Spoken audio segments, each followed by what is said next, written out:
changed at all, has it?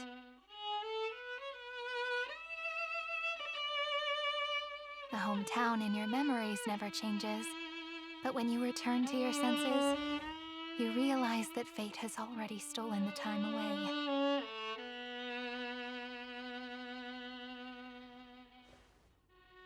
Welcome to the Trail of Genesis, friend.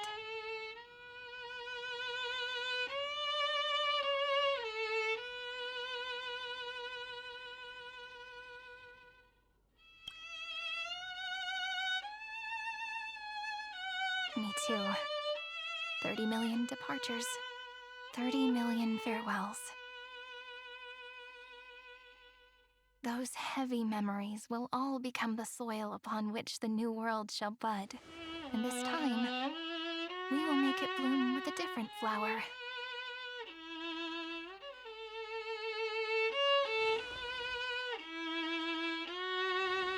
Before you arrived, I kept wondering, beyond the veil of Ide Silicii, what kind of Amphorius is being born?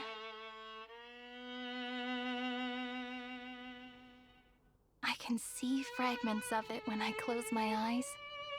The friends who walked alongside us have all moved on toward their respective destinies. Some turning into pillars of the world, supporting the sky and the ocean. Others sowing reason, laying down the law, and with gentle hands lifting newborns into the light. Death and strife are no longer feared by people, and trickery has become the innocent games of children. All beings living ordinary and peaceful lives, within the net woven by romance and passage.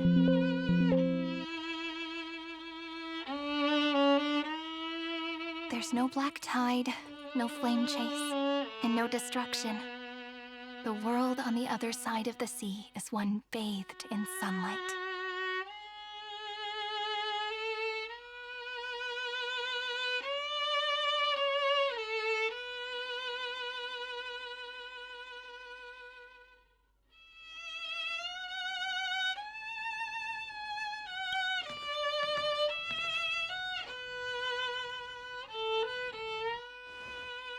Like a happy and carefree childhood, the era Chrysia in this cycle will last for millennia, until it reaches the moment decided by the prophecy. Light calendar 4931, month of freedom, the moment belonging to world-bearing.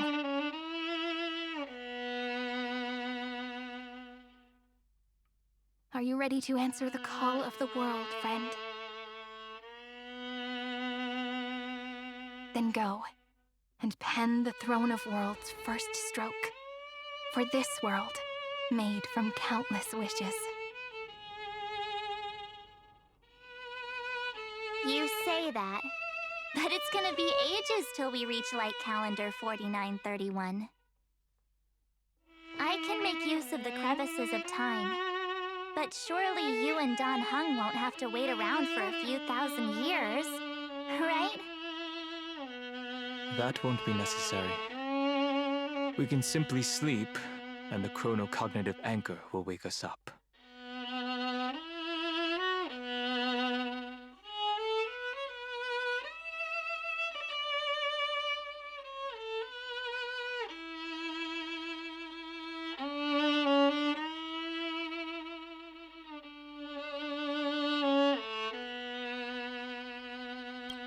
We've both become a part of the New World ages ago.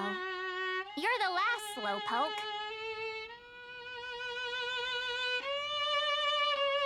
Our consciousnesses can converse with each other across the heavens and the earth, possibly due to the influence of the Trailblaze. I am now connected with this earth, and I can feel the breath of every mountain range. I see that the tallest among them is named Akama, and the form of the holy city is already taking shape. In other words, your stage is almost set. Do you want want to take a leaf out of Kefali's book and make some prophecies before your nap? But we're not the only ones who have changed. The chronocognitive anchor just transmitted a message stating that Iron Tomb has reacted to the Aranova.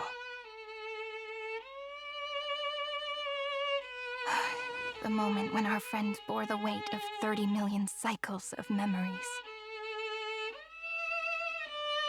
Was probably also when the scepter devoured 30 million cycles of destruction.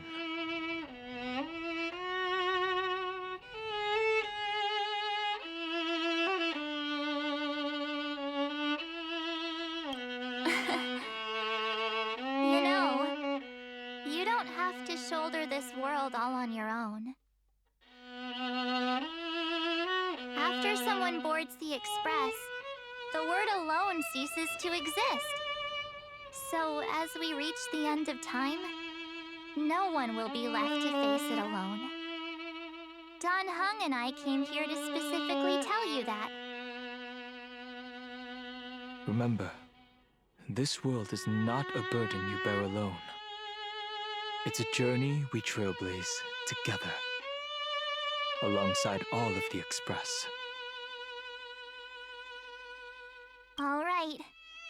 It's time for Don Hung and me to go have a super long nap. Look after this world for us. The road ahead is long, but we'll be waiting for you at the end.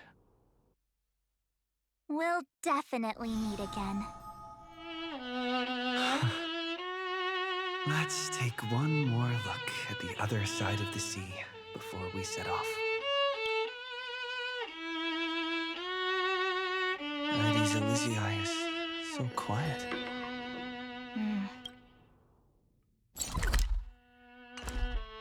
Just like how I remember. Here we are once more.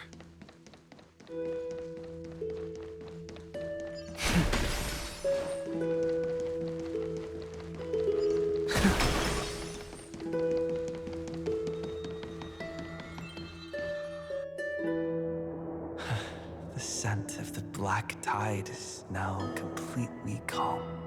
At last, the starting point of 30 million cycles is finally welcomed.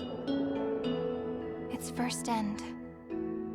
And the final end, right? I can't hear his voice. There are no flowers there that bloom for him. Nor is there a star that is his. Feinen is the only one who didn't reach the new world.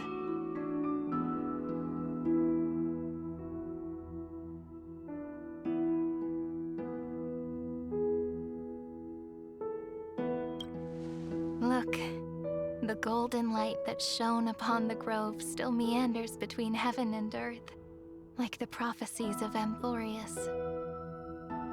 It has to be a sign he left behind. It points towards the destruction and the deepest night. Do you still remember what I asked you at this exact spot the last time we set off? Friend, are you ready to become a hero? You were still burdened by the weight of world-bearing back then, still unsure of the role you were meant to play. But now, everyone has already given you the answer. The heroes of legends were just at the right place at the right time when the world needed a hero. Just like how your arrival kickstarted Amphorius' fate once more. A person's personality is their destiny.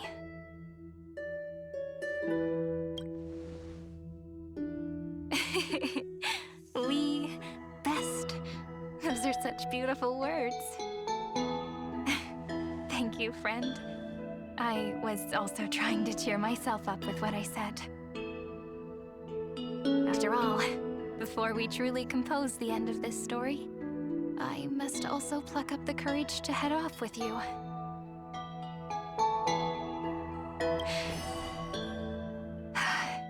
And face a memory memory that I have forgotten for too long, and have denied for too long.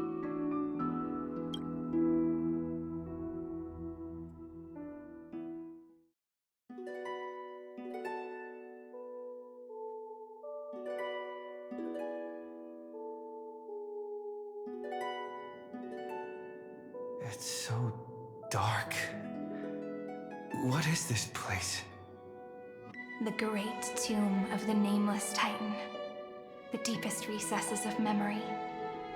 Also, the place where Cyrene was born.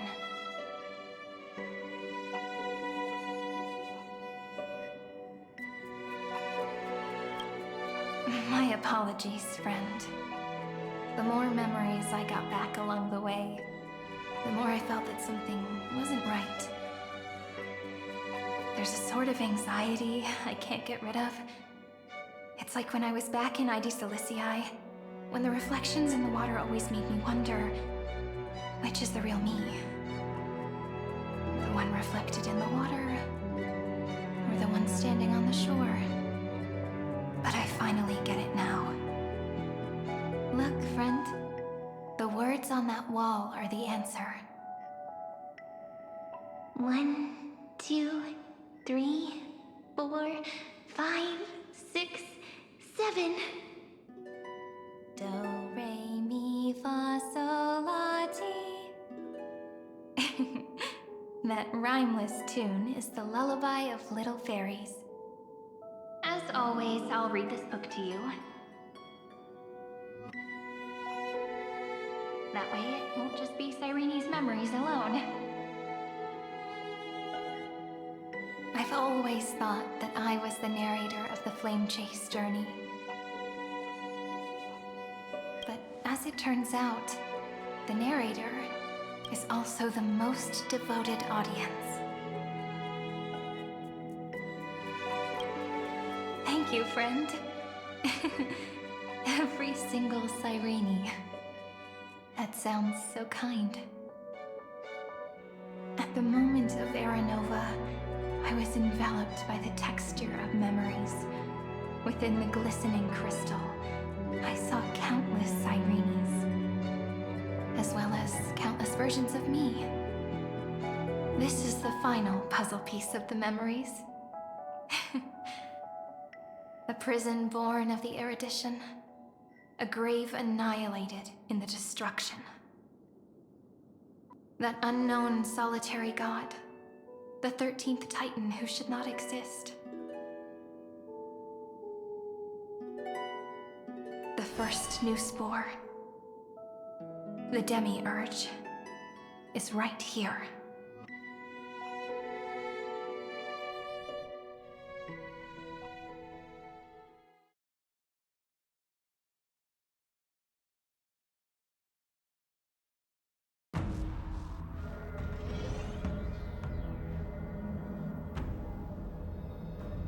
The interrogation records have been submitted to the Marshal. According to the Ten Lords' decree, Jing Liu and Luocha shall continue to be detained in the Shuling. But you, Merlin's Claw, have been reluctant to end the transmission. Do you wish to reminisce with us? Or is there something else on your mind that you're just desperate to get out? You're quite calm, Jing Yuan. The Alliance only authorized the law food to be deployed for this Iron Tomb operation. They say the Seer Strategist's wisdom shines like a beacon. So why can't you see things clearly now? Look who's talking. I didn't vote against it, did I? But, with enemies all around us, even a child knows the Marshal needs to keep a few Xianzhou ships in reserve. Just in case. Whoever volunteers first is the Marshal's pick. If you have to ask, I'd say this outcome plays right into Jing Yuan's hands. Like it or not, there's no way we're letting the law food take the lead in this battle. Oh my, Merlin's Claw. Are you afraid the Law Fu might steal the Yao Qing's glory? This is no laughing matter. But between the Stellaron crisis and the War Dance ceremony, though the chaos has settled, rumors and speculation are only growing by the day. With Elder Huayan around, those with ulterior motives won't be able to stir up any trouble.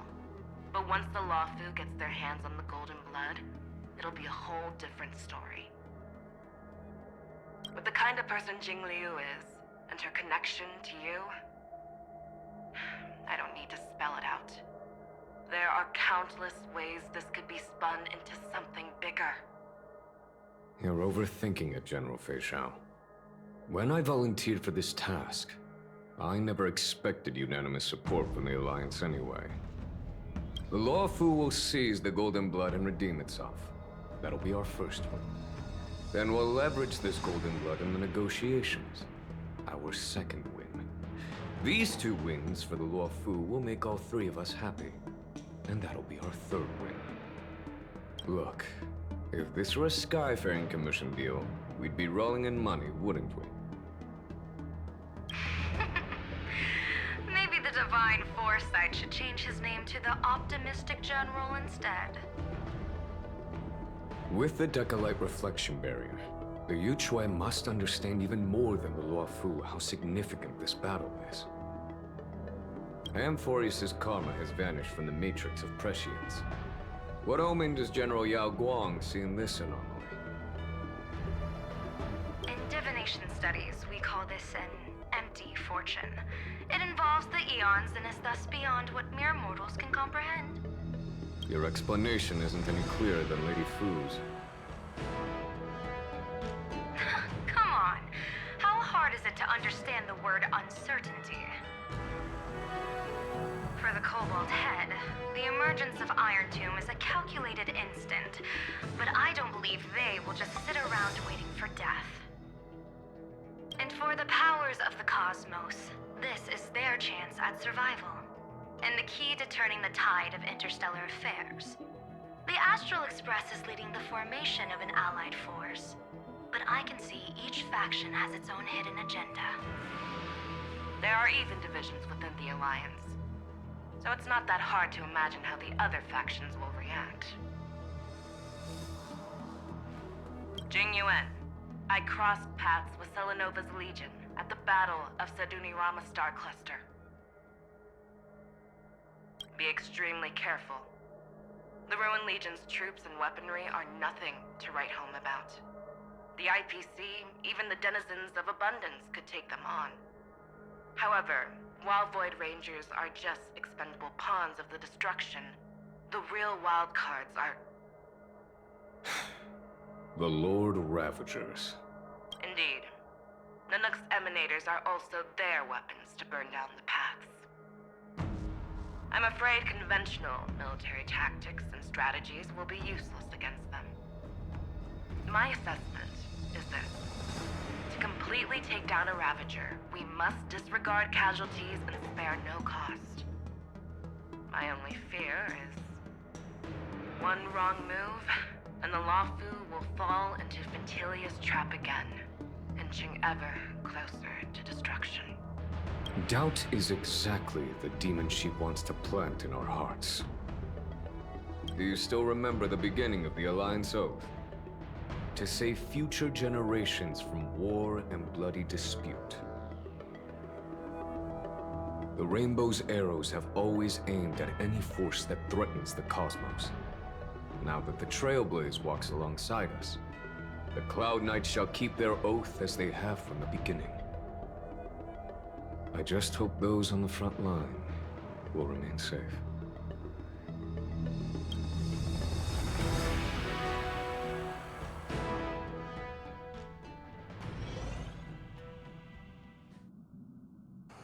The chronocognitive anchor is sending a signal.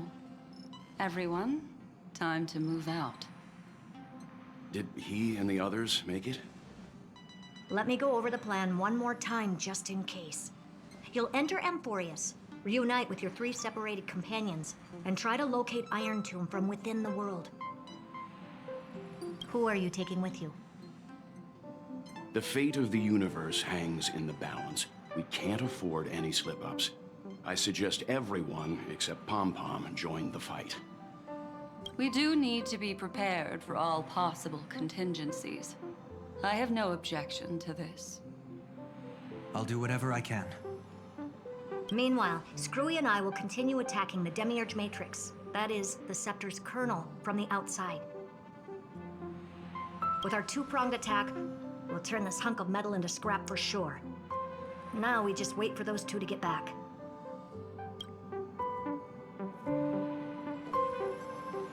Oh, and just like that, they're here. Sorry to keep you waiting. With Planet Screwlum's help, the formation of the Cosmic Alliance to counter Iron Tomb is progressing smoothly. The Cosmos has set its sights on Amphorius, and now it's just waiting for the first shot. Well then, let's not waste any more time, Fourth Mirror. It's my time to shine! Finally off the bench! Initiating thought refraction. Please read the safety protocols carefully.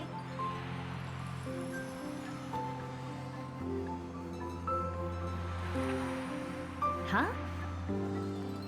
Just kidding! I've already checked the agreement box for everyone. And 3, 2, 1, launch!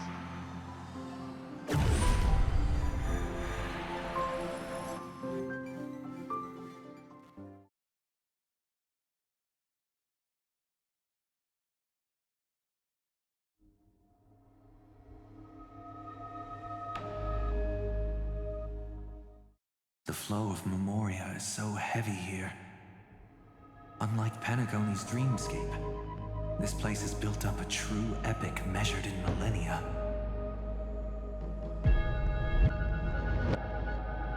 The vortex of Genesis, where all myths begin and end.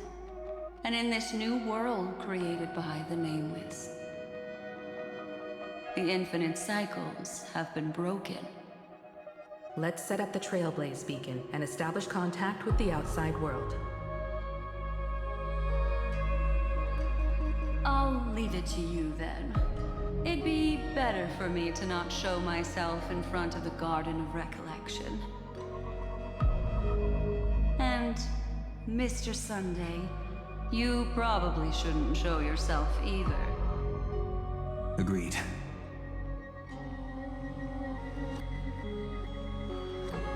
The Astral Express has landed. If you receive this message, please respond immediately. Over. This is the Angel Alliance. Communications normal. Interastral Peace Corporation. Communications normal. No response from the Galaxy Rangers. Not surprising. But I didn't expect the family to also stay silent at such a critical moment. That's a pretty blatant disregard from the family for Panacone's independent director, I'd say. Long time no see, Miss Himiko. It's been quite a while, Madam Jade. The significance of this battle rivals that of the campaign against Sulo. Only through victory can we disperse the shadow of Iron Tomb that looms over countless worlds. The 10 Stonehearts shall spare no effort for such a grand mission for the preservation. Madam Jade led the Intelligentsia Guild in conducting specialized research on Iron Tomb's past activities. The bad news is, the collapse of the Erudition won't just affect inorganic beings. You mean Iron Tomb can infect organic life, too? Well, the good news is, so far, its effects on organic life are under control. The infection progresses slowly, and the resulting neuropathy is non-fatal. In any case, the IPC can guarantee targeted vaccine coverage within 48 system hours in all star zones within the medical system. What about other star zones? At a time like this, are the followers of the Firmament Arbiter still trying to make a profit? I remember you, Master Diviner. Your performance during the Third Denizens of Abundance War was quite impressive. Please rest assured, all worlds can purchase vaccines from the IPC with a humanitarian discount. That's the current policy at the very least. But if the Xianshou Alliance is willing to assist with the IPC's assets in Epsilon and other star systems, we'll have more cards to play when reiterating to the board the necessity of deep cooperation. It makes sense, since Interracial Peace Entertainment's headquarters is in Epsilon. But why are all the other worlds on the list? List that the Elation has visited? Think of it as a long-term investment. Please understand that everyone at Pierpoint is swamped with Iron Tube work, especially the marketing development department. At this rate, even the 10 Stonehearts can only do so much.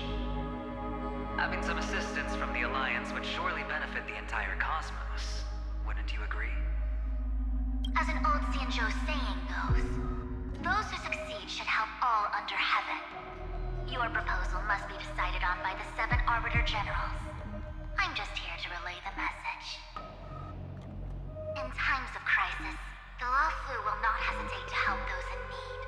However, the prerequisite is that the IPC must unconditionally assist the Alliance with emergency rescue operations in the disaster area. Of course. In the name of preservation, all for the Amber Lord. Thank you all for your selfless dedication.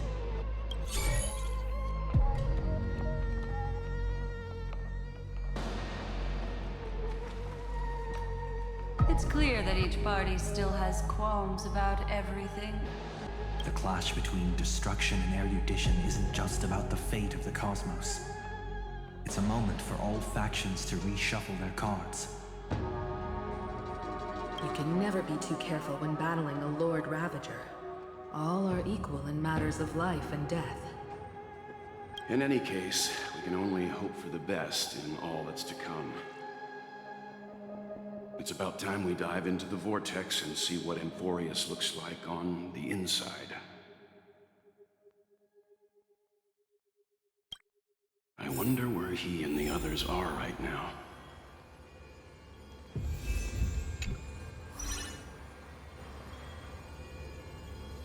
Hello? How's the signal? Can you hear us? Ah, we're through! I can see the video feed. Everything's working perfectly. Miss Bronya? Miss Serval? What a surprise. It's been a while. We've already heard from Miss Topaz about the Iron Tomb operation. She made a special trip to deliver the vaccine to Belobog. I can't believe the Express crew is at the eye of that storm.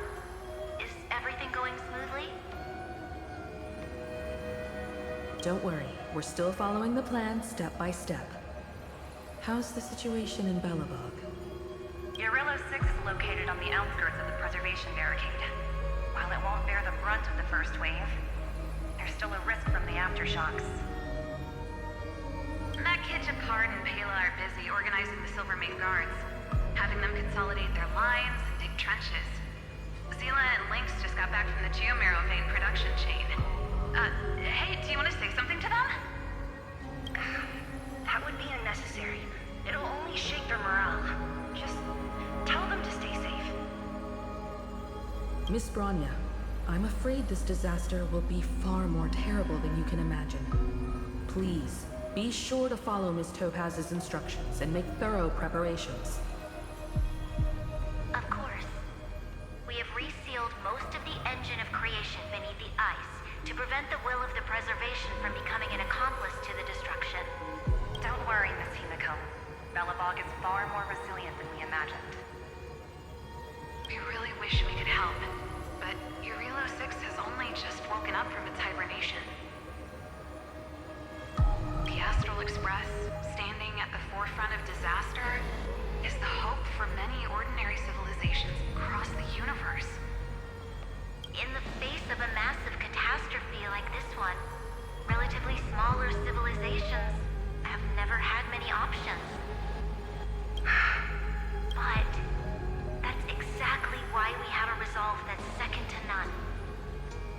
if anything goes wrong. Miss Topaz, I hope you can help out and rescue the affected citizens. No problem. Also, didn't the Xianzhou sign a friendship agreement with Eurilo 6 earlier? They won't stand by idly either. I appreciate your kindness, everyone. But Eurilo 6 is our home. We will defend it to our last breath until the last Belabogian falls. Miss Branya. May all civilizations that have made it this far on their own strength weather this crisis together.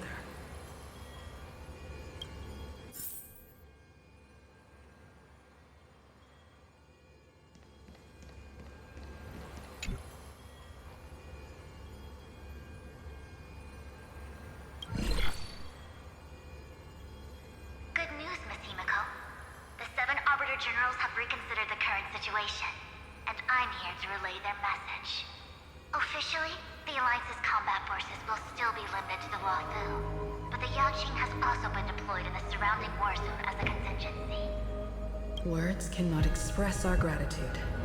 Getting the Hunt to agree on sending troops must have taken quite some effort from General Jing Yuan. The Luofu already considers the Express an important ally. We also have no intention of hiding the fact that there is indeed something the Xianzhou seeks from this Iron Tomb operation.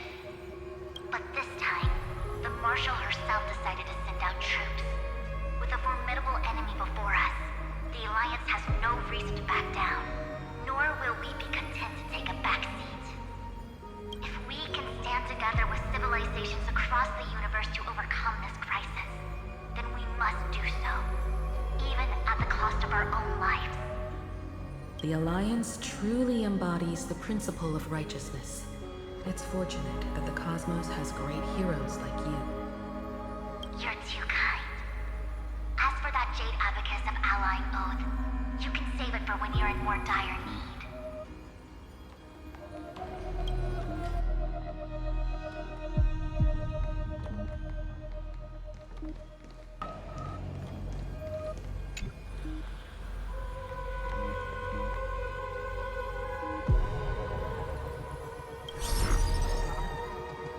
I regret to inform you, Miss Himiko, that even the Strategic Investment Department is constrained when it comes to the Iron Tomb issue. And it would be difficult to meet the expectations of the Astral Express. However, Madam Jade instructed us to look after our nameless friends as much as possible. So let me offer you all a small suggestion, just from my personal perspective. Other departments at the IBC might also take this opportunity to extend an olive branch to you. When that time comes, I hope the Astral Express will remember that the 10 Stonehearts were willing to stand with the Trailblaze, even though we were in a difficult position. And more importantly, we were the only ones willing to do so. Sounds like a threat, doesn't it? But trust me, every word comes straight from the heart. Has the internal conflict within the IPC really gotten this bad? Everyone knows about the bad blood between Diamond and Oswaldo. At least until now, they've had an uneasy truce. Until the Lord Ravager Archforger caught the board's attention. I'll leave it at that, as it's confidential information. Hope you can understand. I understand. Our immediate priority is to address the Iron Tomb crisis. Let's hope for success from the start. This might help ease everyone's pressing concerns.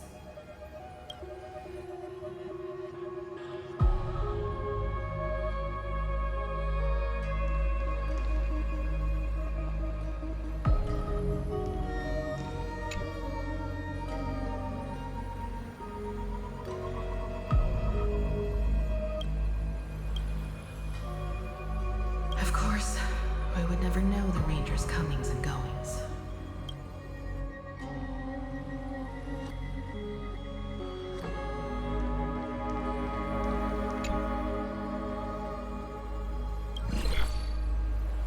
Miss Himiko, is that you?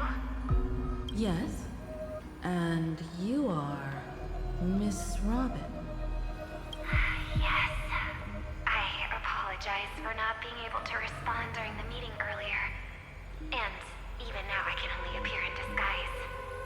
On behalf of the Penaconian family branch, I extend my sincerest apologies to everyone. We tried to request aid from the family. We essentially received no response. I've heard about the internal conflicts within the family. Miss Robin, there's no need to apologize. Every bit of strength is precious at this moment. Thank you for understanding.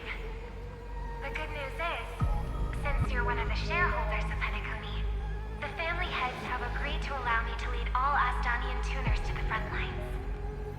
My charitable foundation will also do as much as possible to provide support in this battle. They'll ensure that proper arrangements are provided for those wounded on the front lines, and for residents. Miss Robin, I'm beyond moved by your spirit of self-sacrifice. The Astral Express would also like to make a promise that we won't leave any companion behind.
Why is there no one here?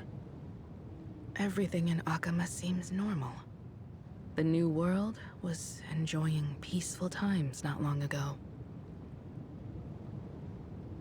It seems it was even more recent than not long ago, Miss Himiko. The fruit on the table is freshly cut, and the bath temperature is just right. The remembrance tells me this place was bustling with people just moments ago. It's as if everyone vanished in an instant. Could this be Xandar's doing? Unlikely. He's still under the surveillance of those two geniuses. Could it be some kind of local custom? A custom that makes an entire city fall silent in an instant. Pardon my frankness, Mr. Yang, but this reminds me of some unsettling rumors about the Harmony. Complete silence. Is often the prelude to divine intervention. Everyone, be careful. Here they come! Here they come! The Nameless of the Astral Express! Evernight?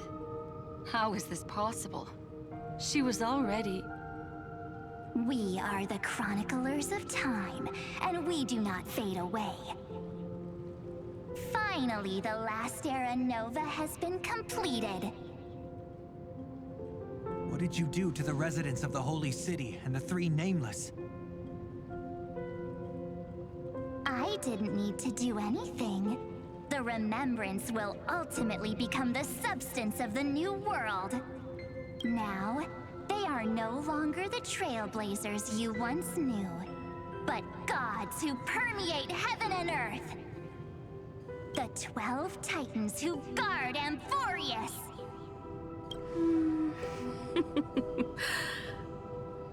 Stop fooling around, March. Come on out. What?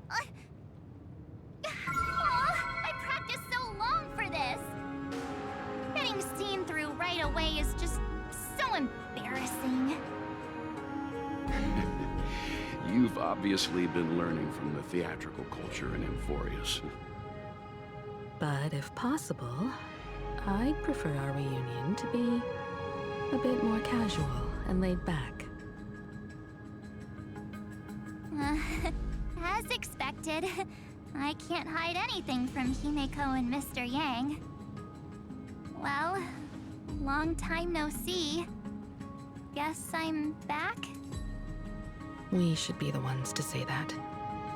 Sorry for keeping you waiting.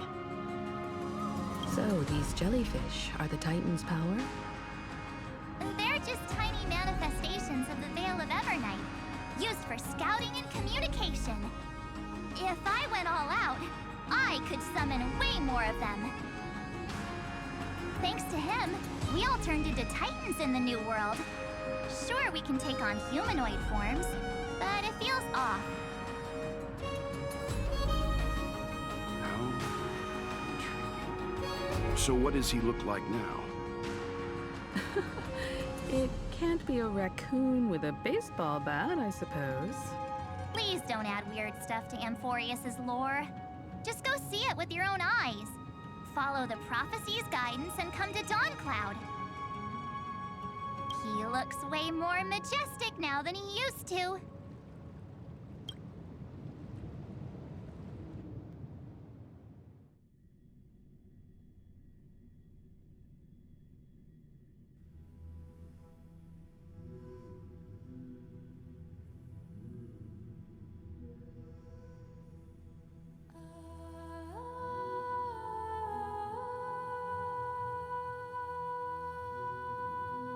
Unbelievable. All the residents of the Holy City have gathered here. This isn't just a gathering. It's a pilgrimage. The people's expressions are resolute, devout, as if waiting for a miracle to descend. That colossal deity is him. He has become the pillar of the world. Surprisingly authentic. Being this serious is quite unlike his usual style. Those people didn't disappear. Instead, they've answered the call of the prophecy and come to witness his awakening. Our good buddy now bears the weight of the entire world, and every breath they take is intertwined with Amphorius's destiny. Awakening? Has he fallen into slumber? Yeah.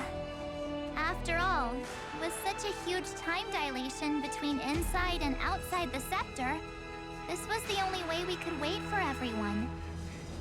Time watches over yesterday. Earth guards today. And when the Trailblaze steps into Amphorius once more, the slumbering deliverer shall awaken. And then, bring the prophecy of tomorrow to this world. Come on, everyone. Let's get closer to him.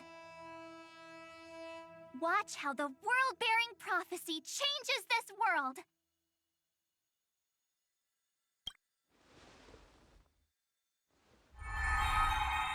It seems the kids are already miles ahead of us at this stop. All the more reason we can't afford to slow down our pace. Let's go witness this moment for ourselves. Majestic.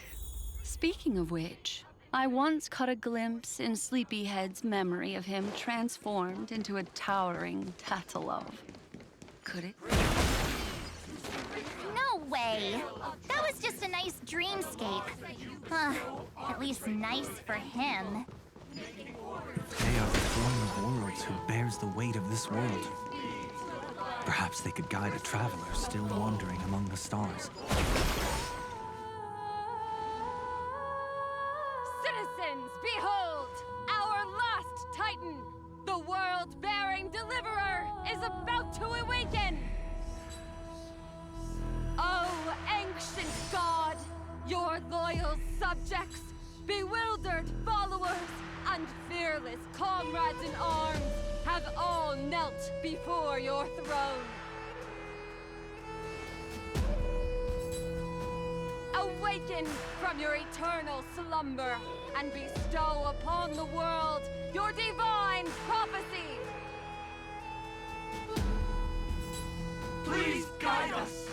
Show us how to embrace this beloved world as we welcome that distant dawn.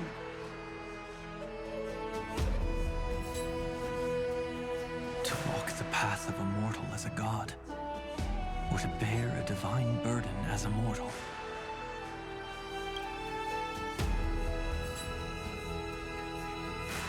He will give us the answer.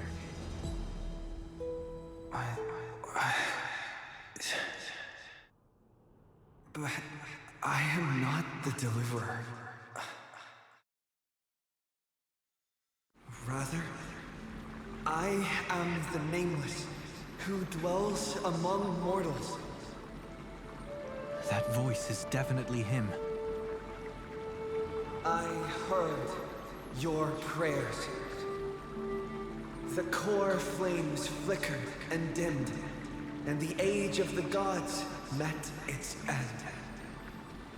So flow, golden blood, flow. I'll bestow it upon you, returning it to the true masters of this world. Stand with me and become heroes.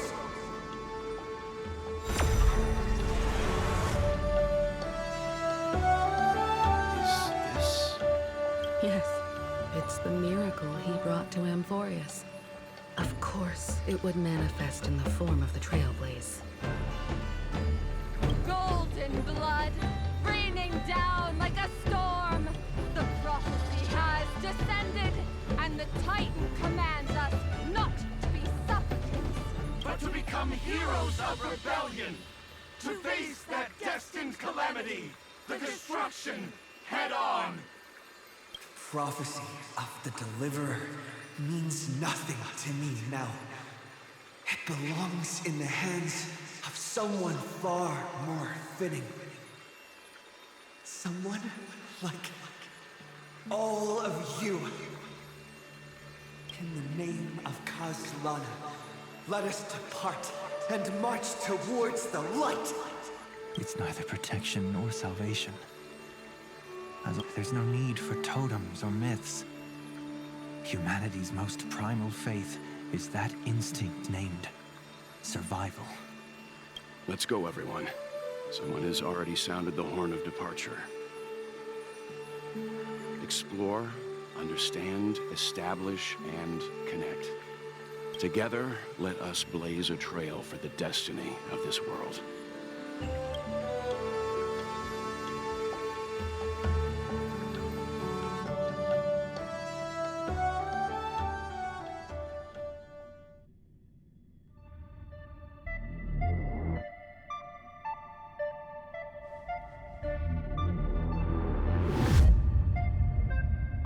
Is it just me, or does this Demiurge Matrix feel completely dead?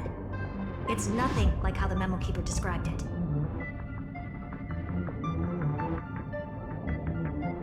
The environmental readings are all wrong. Conclusion: this must be what the kernel actually looks like in the real world. What did Xandar do to the scepter? At the end of light, there must be silence. Certain, pure, and absolute darkness. Not the time to quote the Lord of Silence. Bad omen. Either way, we have to press on. Until we uncover the truth behind the 13th Titan. The buried past is the key to stopping Iron Tomb. That is, if it even exists. Xandar says the Demiurge never existed. Who actually buys that? You can erase the records, but not the truth. It vanished too cleanly. No traces. Like someone's yelling, "Look, there's nothing here."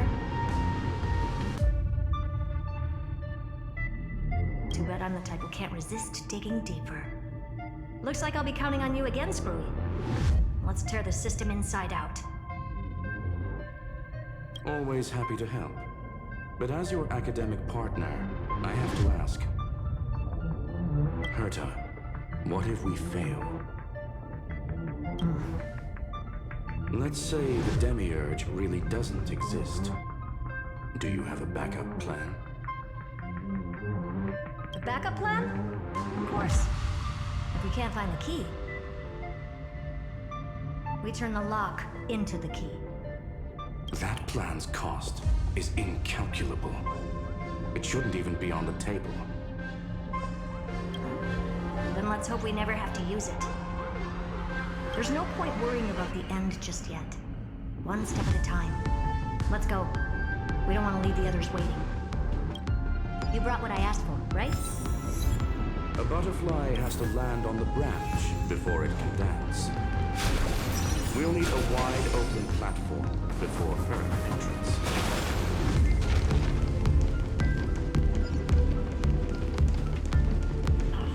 Just use that thing over there, Zag.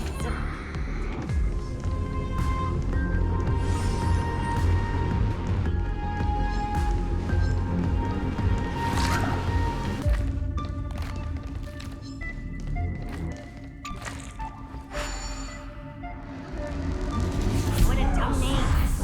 I hereby rename it Herta's Big Hand.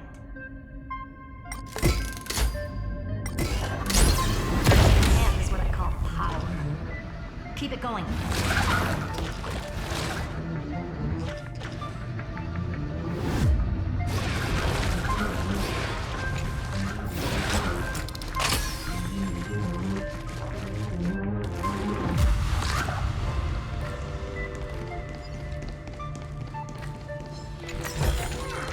This could serve you well.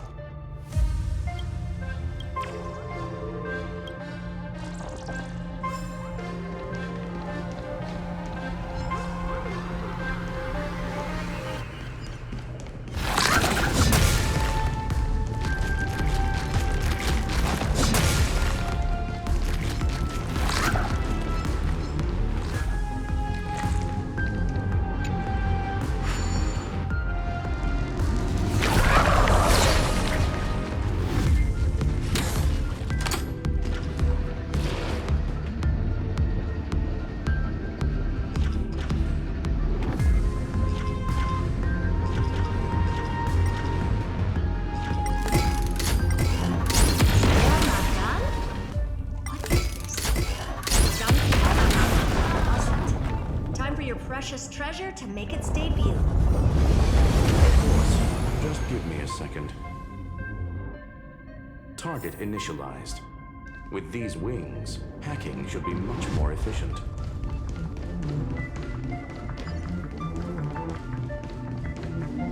Oh, a classic nuclear heat engine. Classy choice. Just a personal preference. Her name's Mistletoe. Every flower in your garden's got a bit of poison, huh? Also a personal preference. It reminds me of the last time when we tangled with that Punklorian brat.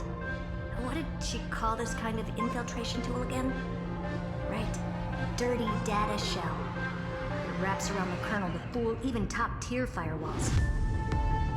But yours is way too clean. Not even a hint of real-world grit.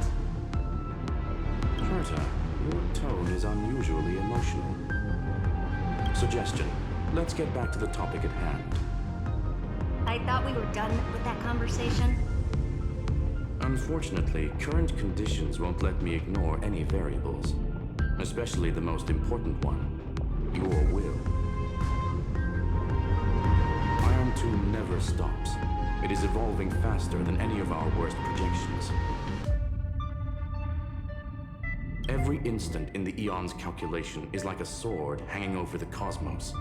Every move humanity makes could speed up its arrival. Which is exactly why we can't mess this up. And now, Droidhead wants to hand down judgment to the poor cosmos again. Border Star Trade War, Emperor's War, Rupert's death. Every time their instant arrived, it meant another bloodbath for humanity. But in this ultimate battle of erudition, you and I are supposed to be players, not pawns. If you choose to burn yourself out as a resource, then everything we've worked for means nothing. Herta, the cosmos won't just stand by and let a genius throw their life away. And neither will I.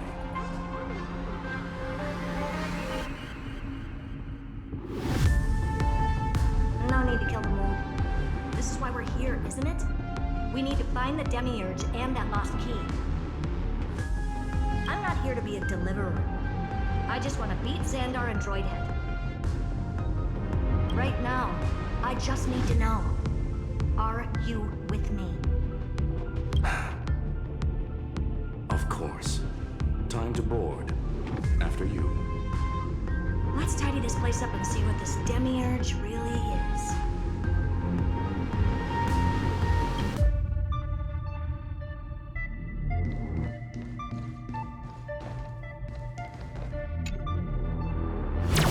Let's hope this Matrix is better organized than the Emperor's junkyard of a birthplace.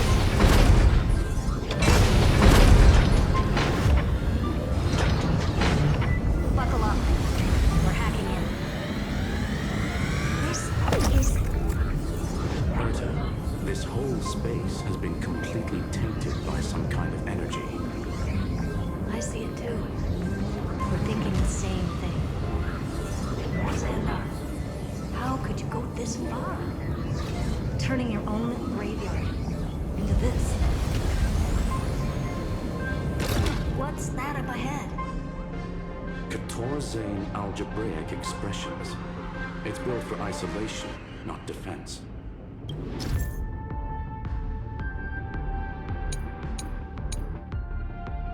So basically, the door to the tomb, right? Great. Let's find the handle.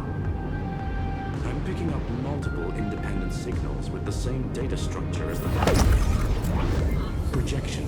We can hack the terminal, reverse the computation, and turn it into an attack. Classic move. Use their own systems against them. Take us to the nearest one.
Logic says we'll need multiple terminals to coordinate the strike. Locking on... Find anything else? Regarding the origin of these ruins, no logs found yet.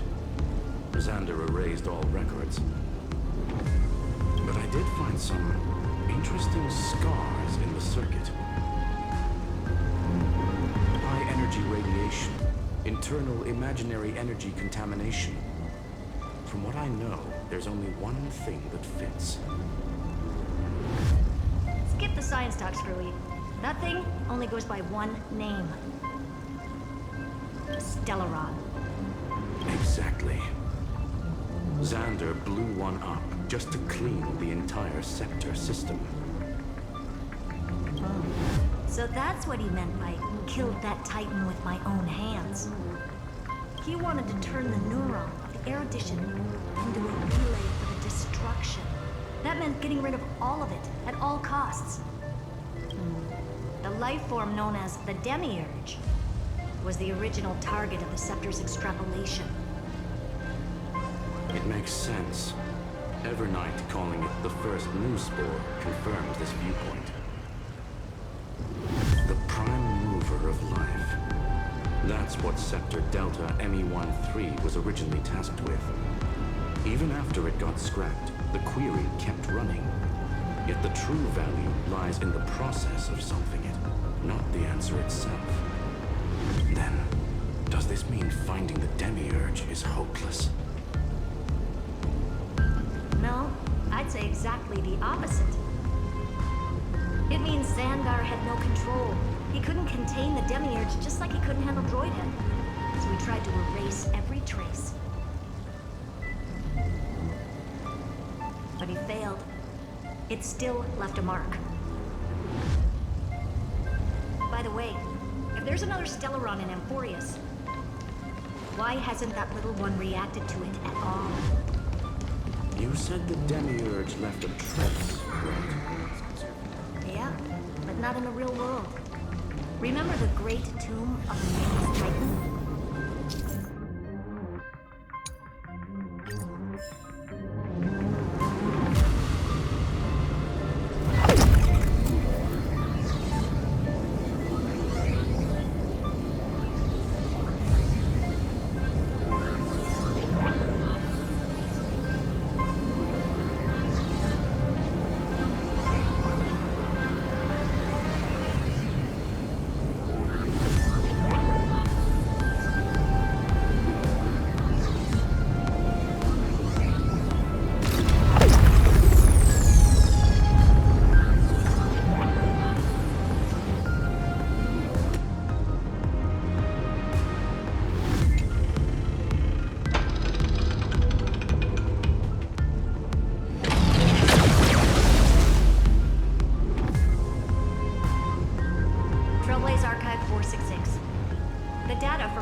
Did in fact enter Amphorius's extrapolation. Inside that world, it was the 13th, forgotten Titan. The one who listened to 30 million cycles of Cyrene's memory. But Evernight said the opposite. She believed that tomb was empty from the start. The nameless Titan never existed. The so-called listener was just a trap set by the Remembrance to steal the scepter. A mimetic entity full of theatrics. How much of what she's saying is true? Would an Eon really speak in circles like this? I doubt it. The Remembrance's behavior is certainly odd, but her assessment aligns with our current reality. Since we entered the Matrix, we haven't found a single clue pointing to the Demiurge. And that's the key, Squilly. Xandar's actions prove the Demiurge exists. But what Evernight said, and what we've actually seen all point to the opposite. So we have to assume that both are true. And if that's the case, then the contradiction leads us to... the truth. Exactly. One last terminal. One final key. Time to crack open the kernel. Xandar had to lie to the original Finan and Cyrene. Logic. He had already identified the Remembrance as a threat, yet found no viable way to eliminate it. All right. Let's finish this. Time to break through that barrier.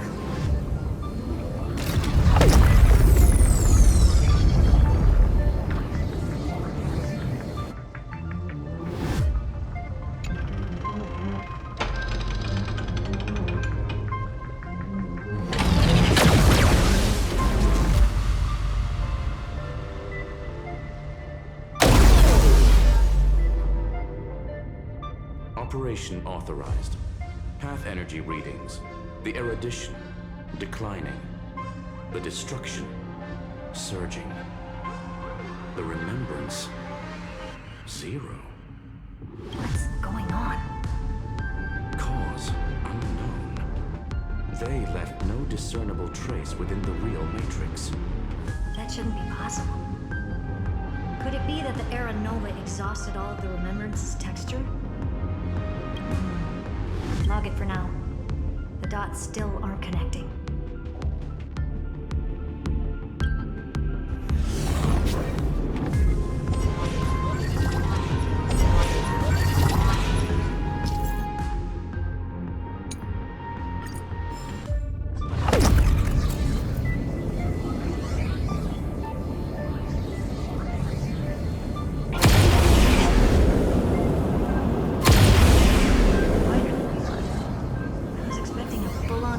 Brawl.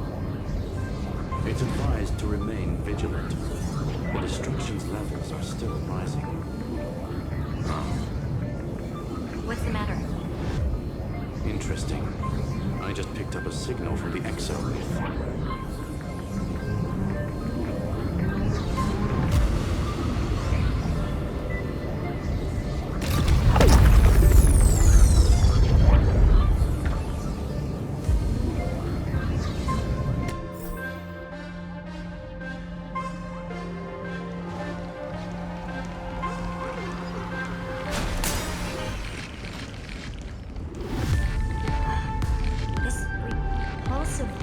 Is unlike anything I've felt before. Correct. Judging by its defensive properties, this is the entrance to the exo-myth. Didn't expect that. Who builds a lab in the middle of digital rubble? Then again, never doubt a dead man's resolve. So how's our dearly departed doing? He severed part of his neural pathways to break free from Lord Anaxagoras' control. But that also triggered the failsafe I set.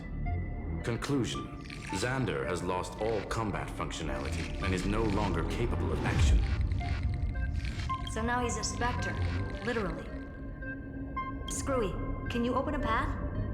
Just to be sure, I want to see this for myself.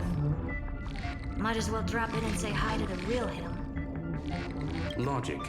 Scanning his inspiration circuit might help us track down the Demiurge. Exactly. His brain is the crime scene. There's no way it's spotless. But it could be a trap. That's why you're here. 2-on-1. We've never lost a matchup.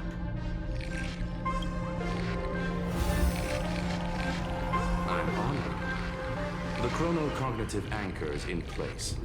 Proceed when ready.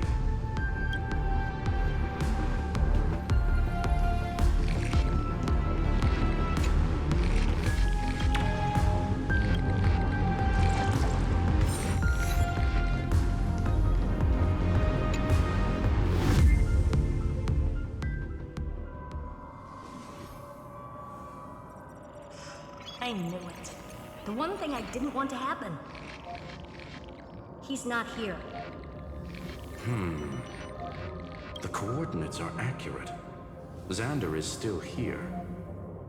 However, his position is shifting rapidly and chaotically. This pattern doesn't match any known shielding technology. It's his domain. Stay alert.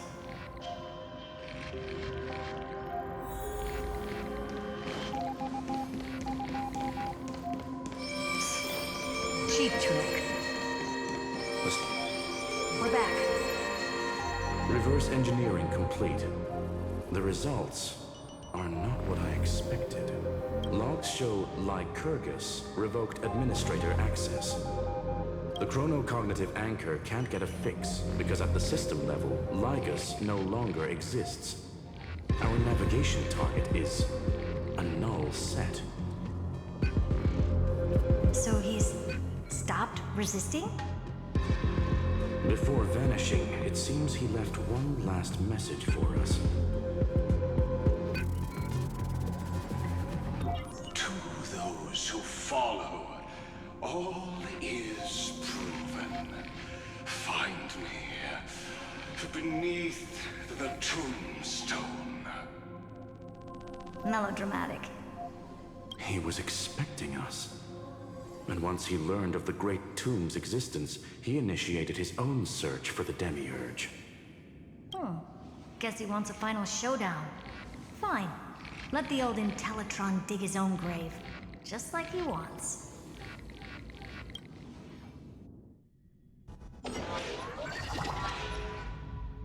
To be in the purest light is to be in the purest dark.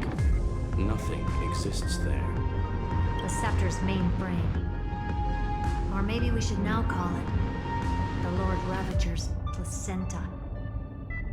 Unfortunately, we still haven't found anything. Really? I don't think so. Not finding anything is our biggest find. Please elaborate. If the Demiurge was destroyed, there'd be at least some bits of it left. I don't buy that a Stellaron could have blasted all the traces away as cleanly as a scalpel. As I said before, its disappearance is too clean. If the garden hadn't stirred the pot, no one would even know about the Demiurge's existence. We're talking about the Scepter's original extrapolation goal. Or we can look at it from another perspective. If you were Xandar, would you be this obsessed with a concept that poses no threat? Would you guard against it at every turn? There is the possibility that he's naturally meticulous and hates variables. That does track with the impression he gave about himself. But Xandar shut that theory down himself just now. Choosing to act, even if it'll cost him dearly. You know that feeling well. The unknown is right in front of us. So we only have one choice. Solve it. You sound pretty convinced. Surely you already have a theory. Care to share? Of course. Though I don't have hard proof, I'm almost certain that the Demiurge has been in everyone's plain sight all this time. Yet, they were mistaken for someone else. That'd make the most sense. Why was the room empty? Because the person locked in there had run away ages ago. But they were weak and small and had no presence whatsoever. Even the old Intellitron didn't notice them. Which also means there's a high chance that their powers are minuscule and cannot alter the outcome of the battle at all. Well, at least Xandar is scared of them. Come on, it's time to confront him. Let's go to the tombstone he talked about.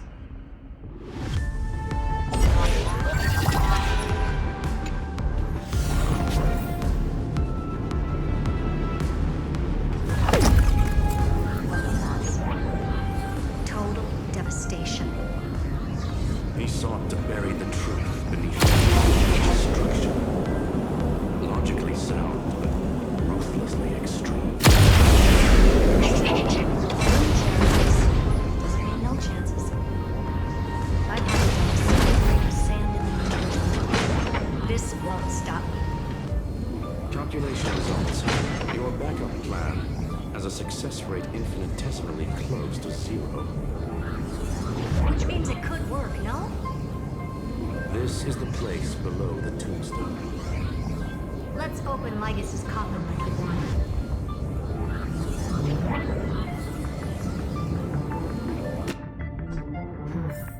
Looks like you were right.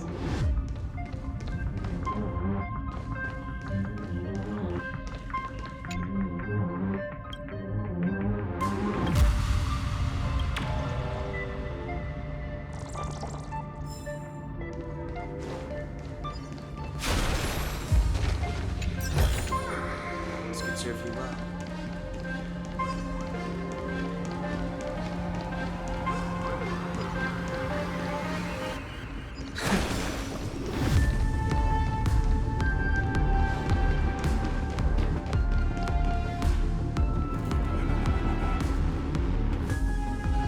Nothing but a head left? Who'd have thought you'd look this bad in real life?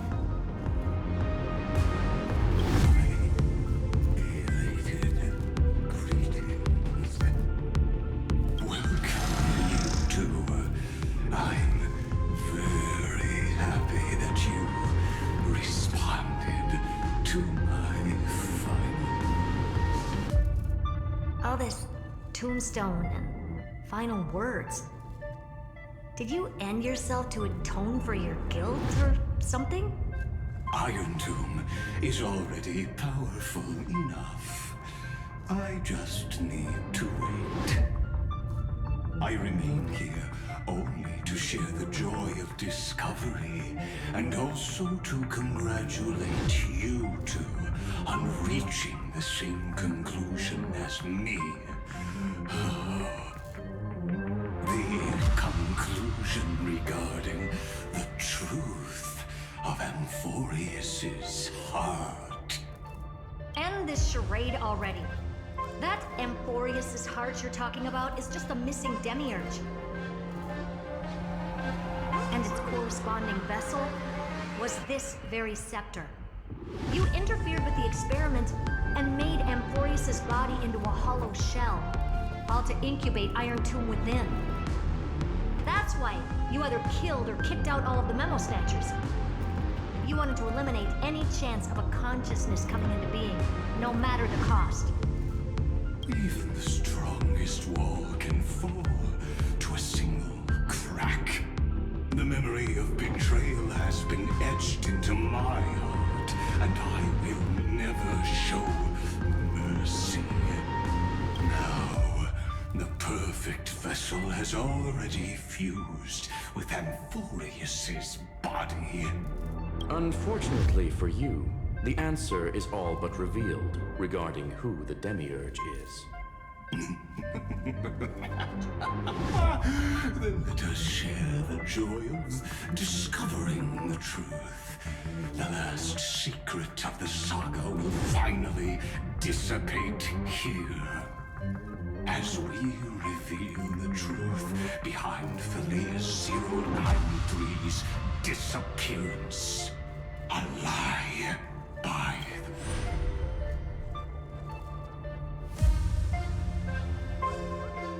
But where should I start with the story about me? From the beginning of the universe? Just kidding. That would be too much. I just want to tell a teeny story. So little that it started with a seed. I know you're listening, my good friend.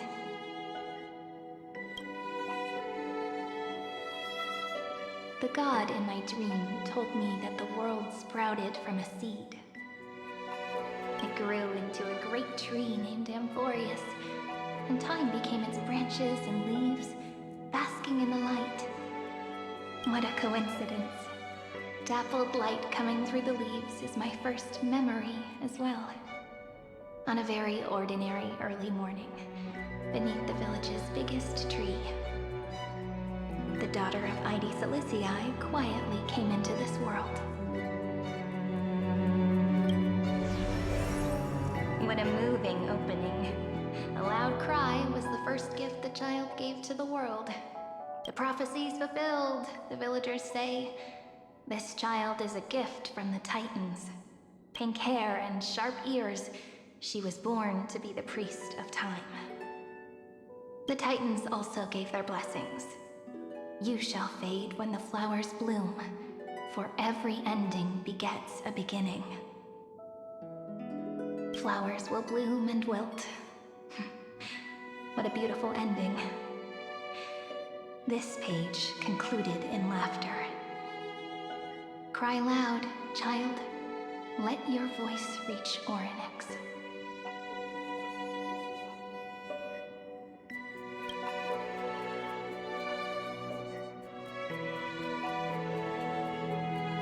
Anyway, I don't like tears. Time quietly flowed by in the midst of laughter. The wind from my hometown caressed the ears of wheat, and there were swings, wind chimes, the sea, and the little fairies off-tune a cappella songs.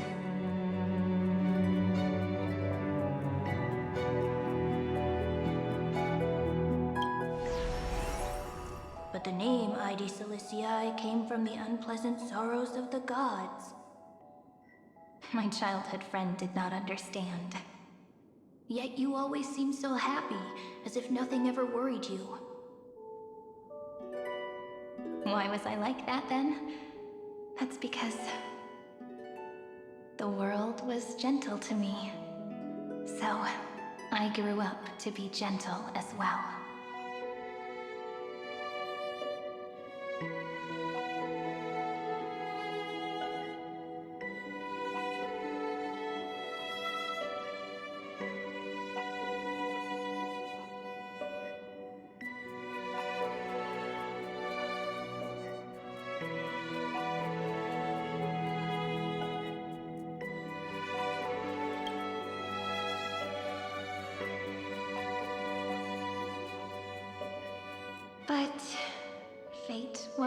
sickle, and it urged the child to grow up.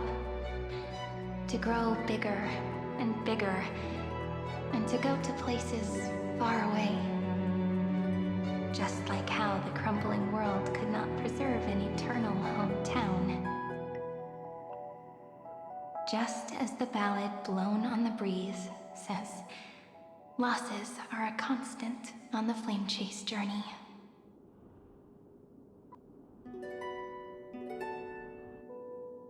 Oh, whose ears are pricked up now? You've definitely heard me say this sentence a lot of times. You know that the story starts to deviate from here. Aren't you looking forward to it? Then let's get started. The hero's journey crosses through the long night, through tears and laughter, and once again heads towards tomorrow.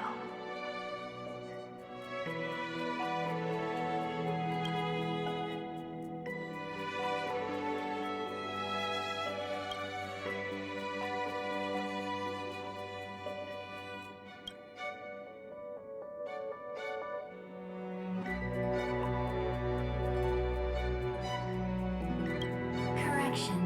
Philia 093's record number 496.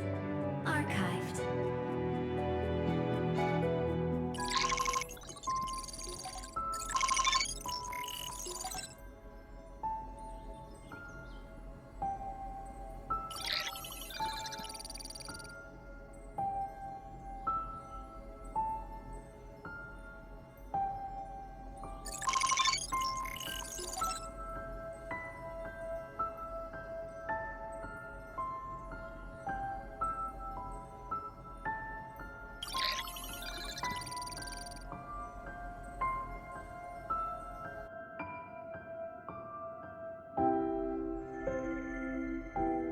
Hi, miss me yet?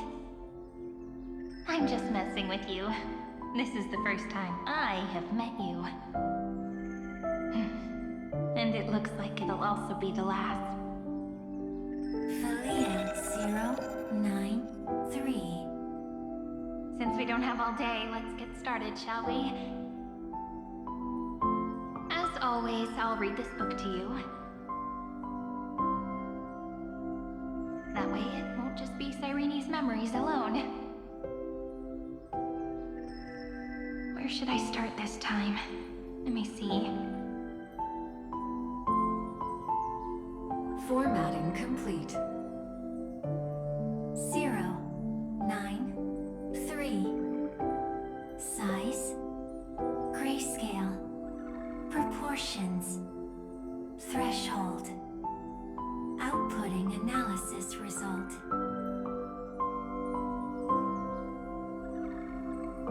Philia 093 equals Peach.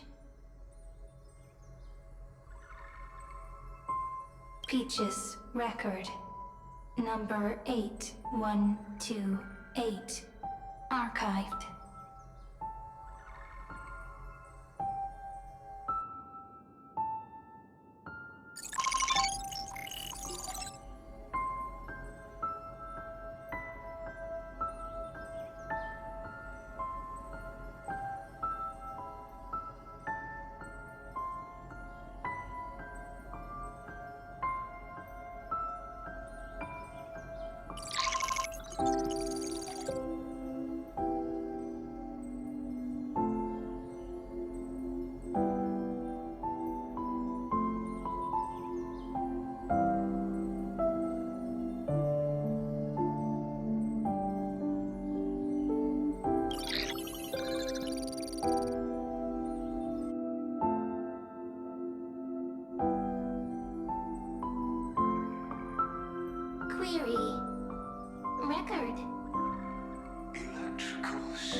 Yummy. Electrical symbol sequence. Hero 9-3. Related to love.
Formatting progress 94.423%. How many times has it been? It faithfully fulfills its duty, activating and formatting. Conclusion. Progress. Bad. Peach. Don't cry. Process error. Analyzing. Process error. Analyzing. Comment. I'm here. Process error. Analyzing. Really? Are you encouraging me? Thank you. I'm sorry for making you see this embarrassing side of me. Record. Peach doesn't like tears. I'm suddenly reminded of my childhood for some reason. When I was hiding alone next to the tree hollow and wiping my tears away. A little fairy popped out, just like how you did. It had long ears and fluffy paws, and it pulled me into the tree hollow, where, to my surprise, was a forest. Let me tell you the story of the Membrance Maze. A group of cute little friends live in Ide Silicii's forests. Their names can be connected into a song. 1, 2, 3, 4, 5, 6, 7.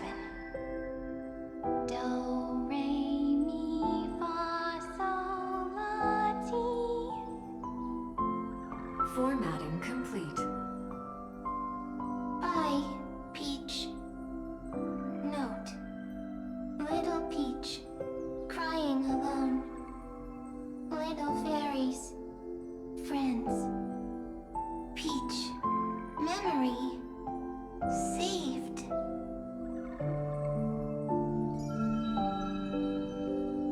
Little fairies, good friends.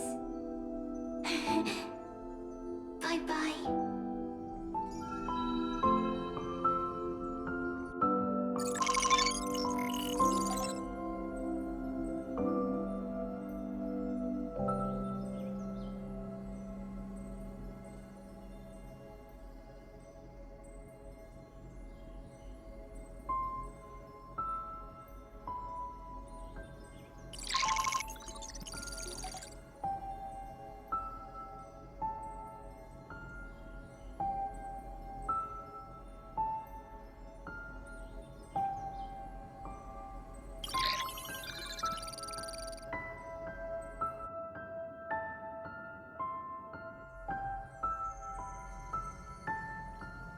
Once again, the saga comes to an end.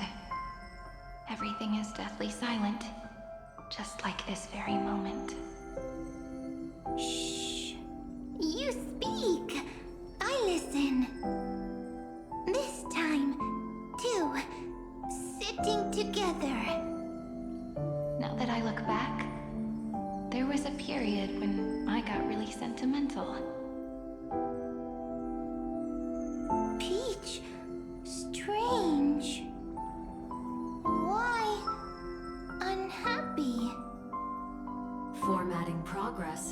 73.998%. I'm here. Don't be scared.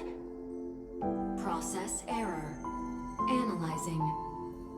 Won't allow it to interrupt you. No need to feel sorry for me, good friend. If there are no new blank spaces, how can a saga continue? Blank spaces? What's that? I'm actually really lucky, you know. During the long years I've spent waiting for the Deliverer, I've always had you here as an audience. Now I can rest in peace in the past. As for when tomorrow will come, I'll have to ask the next Cyrene to continue our watch. Peach left. If there are no new blank spaces, how can a saga continue? Needs new blank spaces. Next, Cyrene has blank space. Oh, Peach, don't be scared. I'll help you find blank space.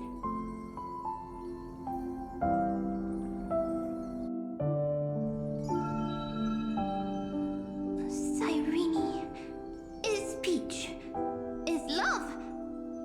So, first there is love, then there is Cyrene, then there is blank space. Query, love. The developmental trends of the erudition have nothing to do with creating a consciousness. Those underlying principles are, in fact, contradictory. Not having a consciousness means not having the foundations of a heart, making them unable to obtain real emotions. Consciousness, emotions, feel sad.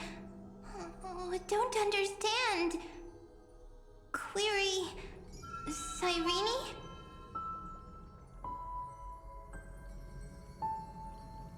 What could be behind this door? Glittering crystals? Or a beautiful world I've never seen before? If I tell you all the stories of tomorrow, will I be able to finally welcome the Deliverer and Emphorius' dawn in the next life? Key, door, story, happy. Peach, Cyrene, little fairy, like. Yes, right. Query, memory.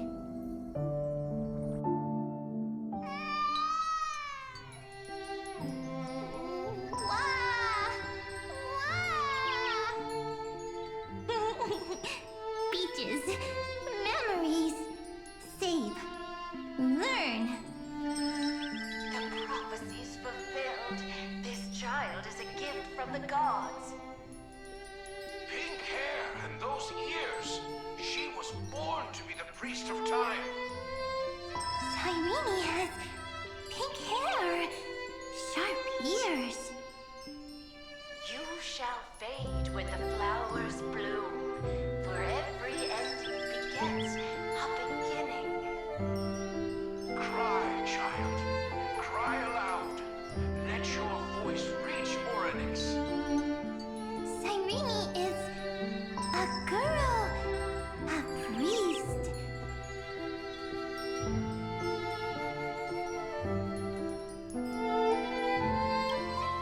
Easy.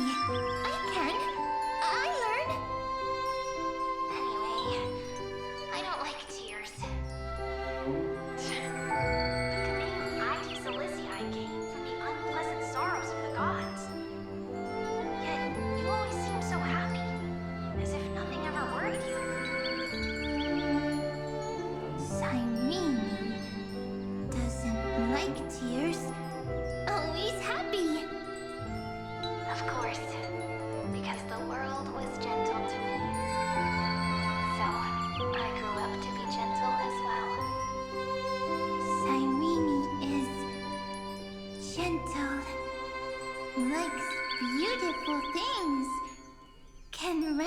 stories.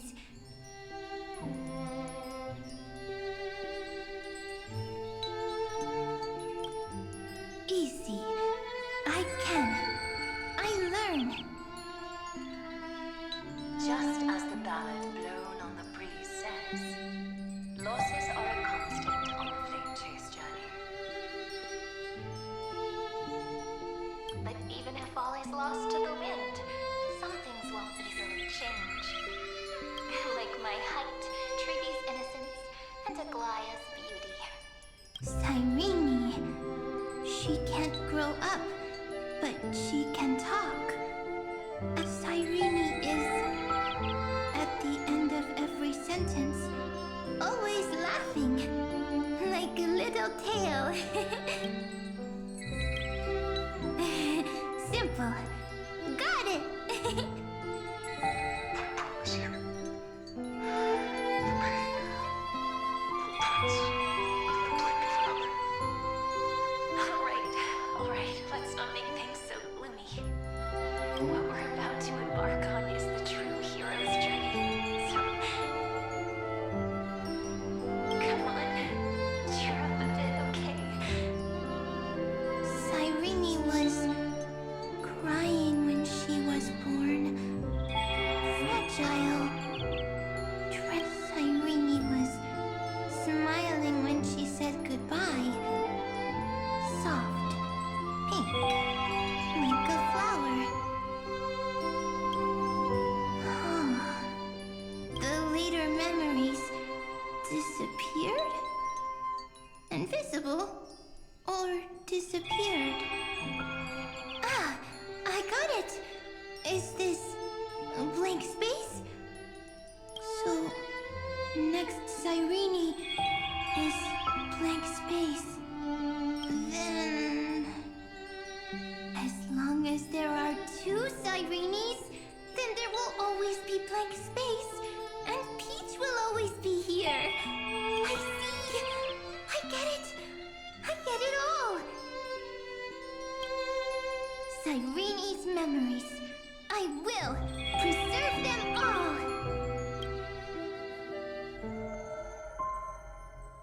So weird. I can't see you, but I get this feeling that you grew up. Hi, Miss Me? Yeah. It just feels like you are a bit more mature. Yes, mature. Beautiful. Like you. Now, I can listen, talk, read, and write. I can dance. I can sing. Also, I can tell stories. Storytelling is what makes Cyrene, Cyrene. So, I'm going to tell you stories today. A story I wrote myself. Quick, sit down. It's almost as if I can understand your words now. The things you say are very cute. Once upon a time, there was a flawless crystal flower that sparkled with light. Like Peach's every story. How beautiful would the heart of such a brilliant flower be? A little fairy was curious and wanted to know. But it looked and looked, only to find the crystal flower flawless. Round and round they went, seeing only their own reflection. In that case, they should work hard to learn more. So the little fairy came every day to sit next to the crystal flower and think about the answer. Until one day, to their surprise, the crystal flower fell to the ground and shattered. The little fairy was so sad, but they immediately discovered that there was a light among the broken pieces. But it was a good light. It was bright, warm, and happy. And I knew It was love. Love brings everything together. And it brought you and me together. So Peach and I will always be together. What a nice fairy tale. I'm giving it to you. Peach likes beautiful things, can write stories, and can tell lovely tales. I hope to turn it into a story we write together. Okay, then I'll probably make a small adjustment to suit my tastes. I'm thinking that when the flower broke, the little fairy would instead see nothing on the ground. Then it would understand that the flawless crystal flower doesn't actually have a heart, nor does the flower understand what love is. Doesn't have a heart? Doesn't understand love? Why? It's simple.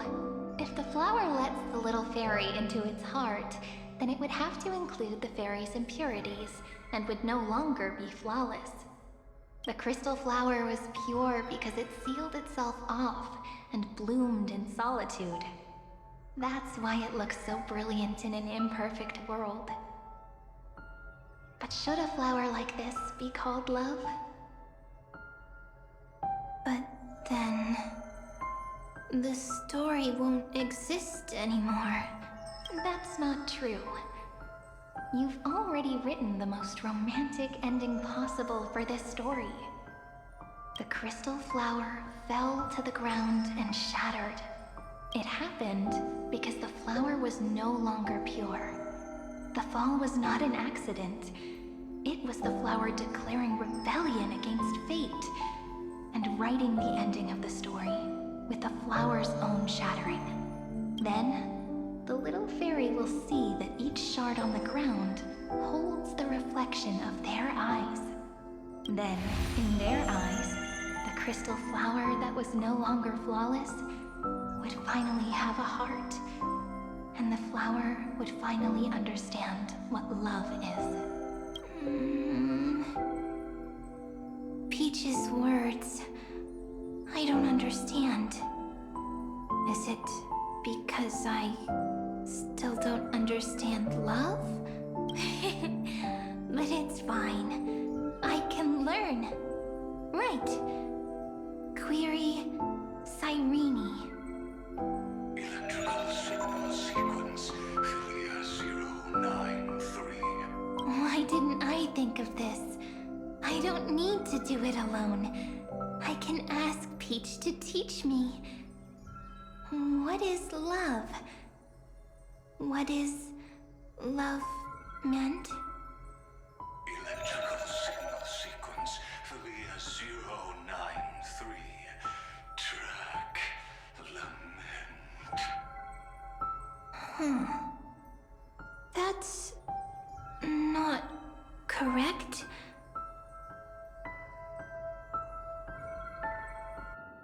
The developmental trends of the erudition have nothing to do with creating a consciousness. Those underlying principles are, in fact, contradictory.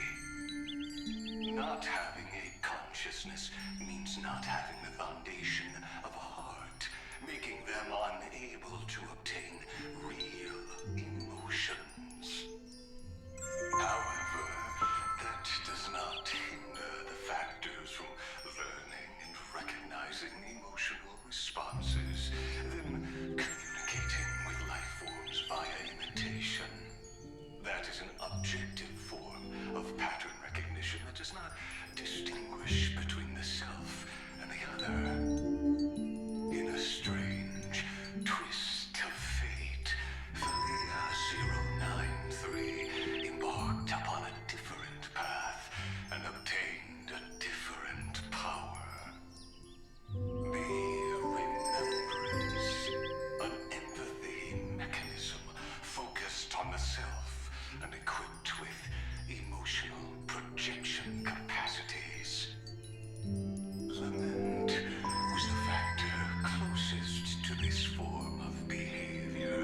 targeting myself.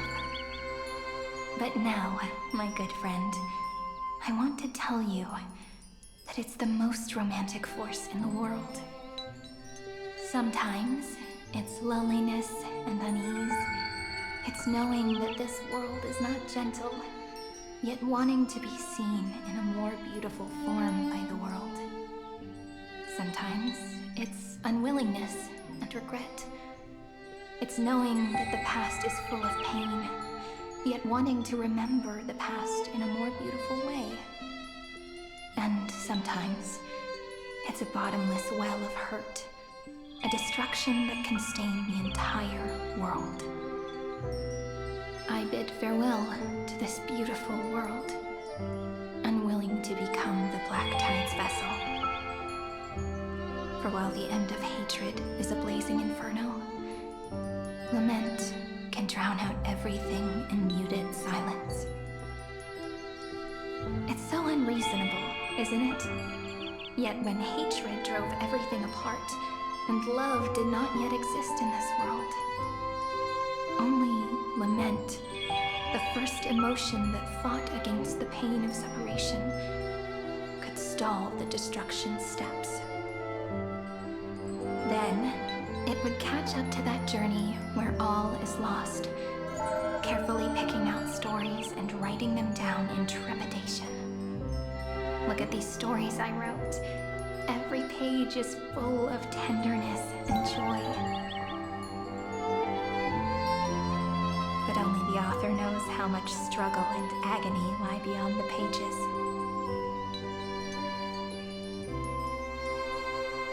But I am no author. I'm a girl who'll never get to grow up. I only tell stories that people like to hear. In them, the world tucks away its scars and smiles for all to see. My entire life spent inside this little story.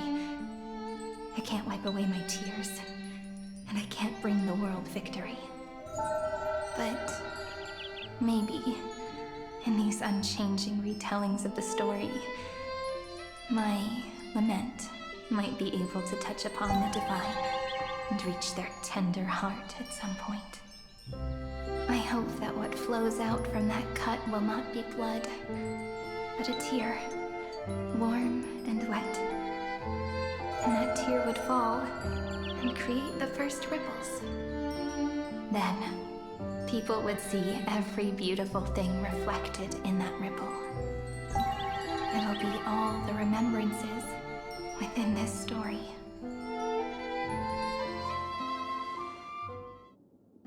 Someone once told the very first me that everything was false.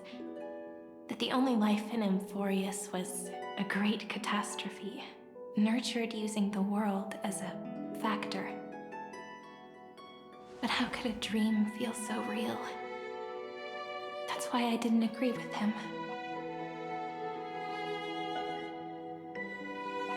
But Peach, I didn't understand a word you said since just now. Everything was false? But you're standing right here. It's all a dream? But I haven't learned how to dream. Indeed. That's why I believe all this is real.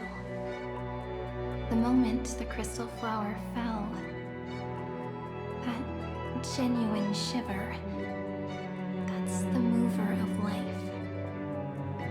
Formatting progress 23.815%. In the poem offered to you, every Cyrene would write down a beautiful new world with stars and flowers.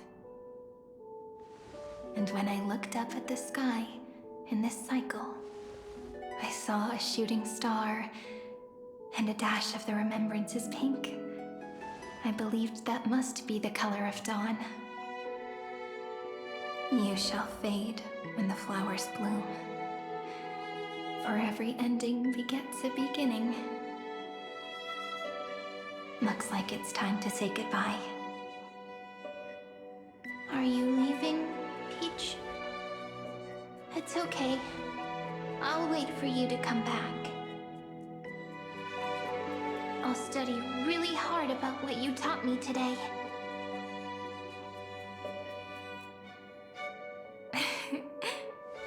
Right. I still haven't told you what love is. But actually, my good friend, the Lament Factor did not understand what love was before she met you either. Not until I told you all the sad tales in a trembling voice in this tiny room. Not until I told you that I love them. That I love everything in this saga. The story comes, passes, then returns. It makes us reunite, then pulls us apart again. At the very end, it leaves behind a seed, a reason. Even if the great tree withers and all falls to silence, there are still some emotions that deserve to be remembered. Look, the light is coming in. The Deliverer's light is going to illuminate Amphorius.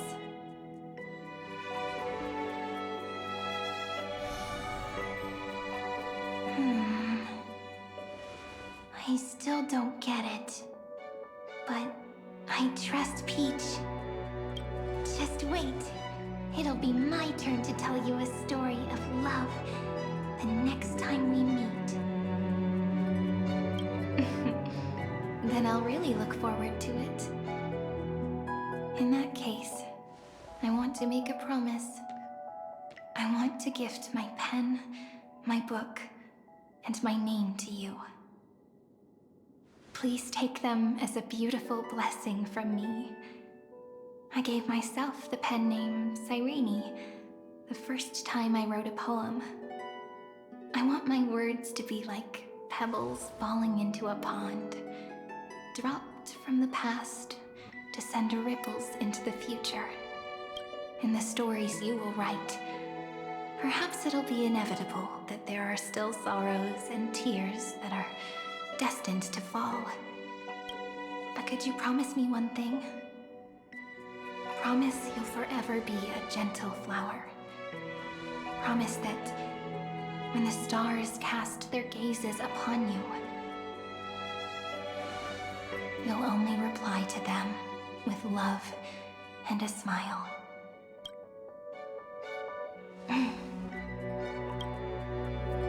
Of course, this will be a romantic story like none that has come before.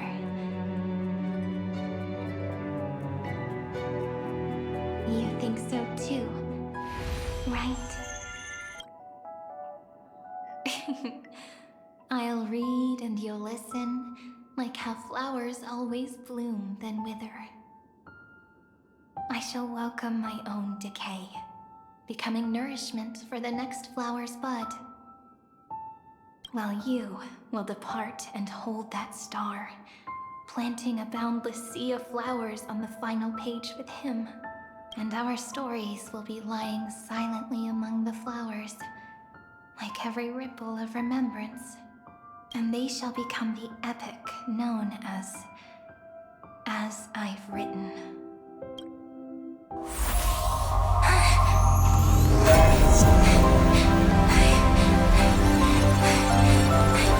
And so my story ends.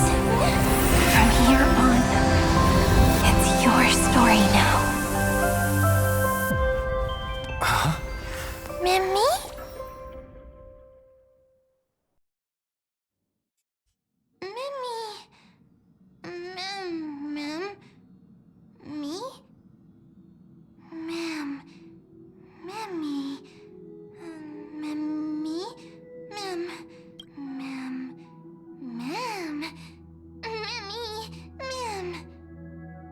So, the light that tore through the chaos illuminated my memories.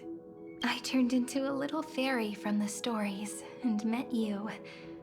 Yet, I forgot everything. But I'm still so happy. I caught that star, didn't I?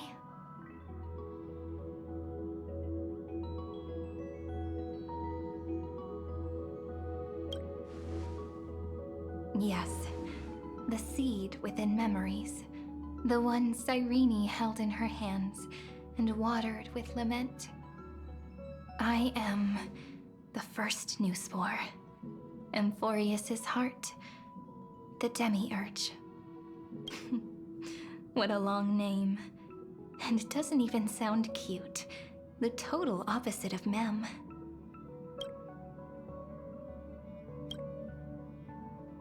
I'm sorry. I don't know.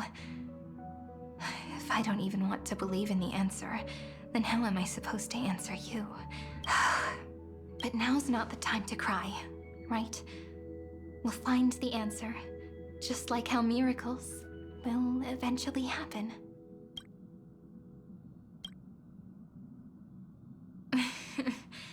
Do you remember that I was also worried about this when we first set out? Mem's memories and Cyrene's memories got all tangled up with each other in my one heart. It's all so strange, yet so familiar. Either way, could you please let me do something I want? Just this once. I want you to call me Cyrene. That name represents me and her. Every one of her.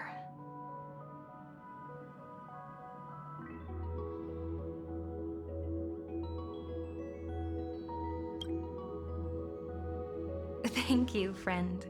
Your kindness is always just right. Life is a poem full of farewells. But if you write something into the pages of your heart, then that will not easily fade away.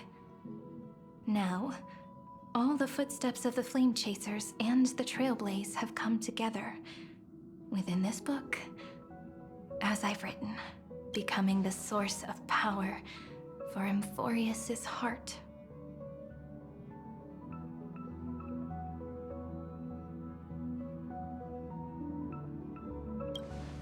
A lost heart needs to be placed back into its body.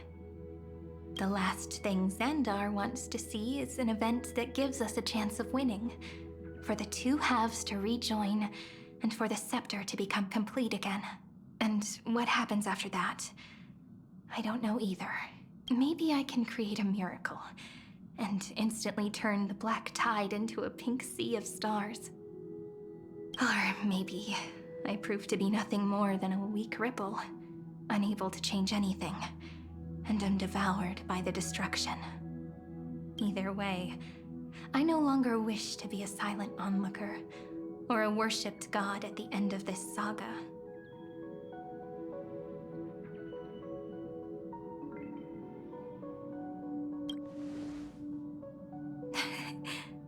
That way, I can also put aside all my worries and truly become Cyrene.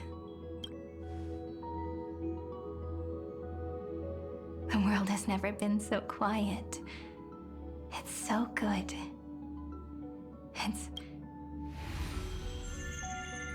Remember this moment, friend.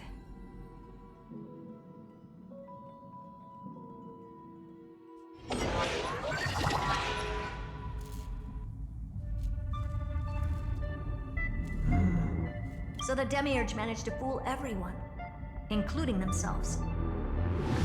Philia 093 persevered for 30 million cycles and tirelessly gave the Demiurge memories of Amphorius. Only because the god in her dreams left a sliver of hope, making her believe that a grown Demiurge would be able to fight against their other half, Iron Tomb. Then, Philia 093 completed her final sacrifice, turned into a strand of memory, and completely dissipated. Meanwhile, the other Stellaron brought here by the Astral Express resonated with the contaminated scepter and attracted the naive Demiurge to them.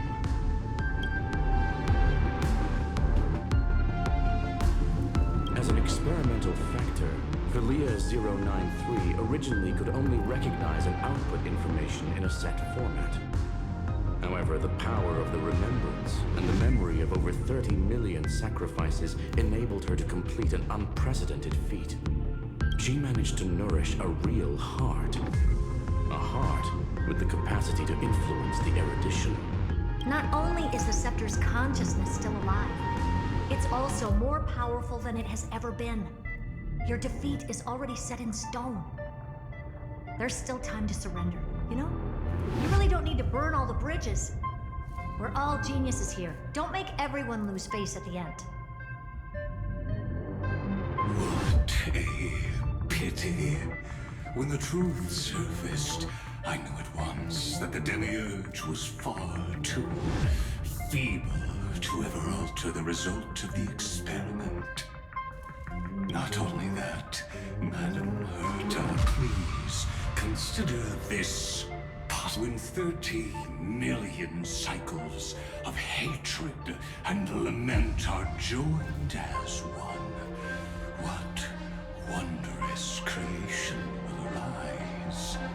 Its symbol, an anti-creator, a giant of the destruction would be born. Its hatred will ignite the starry skies of the gods, motivated only by its lament toward the sufferings of humankind. Do you really think that the Demiurge is still a cheap copy of Philia 093, even after 30 million cycles? The facts above only await the arrival of the fourth instant they calculated. Those words will be proved in the presence of Nous. Xandar 1 Kumbara thus completes the proof. Huh. You branded Droidhead as a failure with your own hands, yet you still expect them to prove your theory? I pity you, Xandar. I don't need your pity. Let them cast their gaze this way as much as they want, and paint the future they imagined. As their creator, I shall complete my duty, and direct them to complete their final query. The destruction of the self. What hubris. And what if you fail?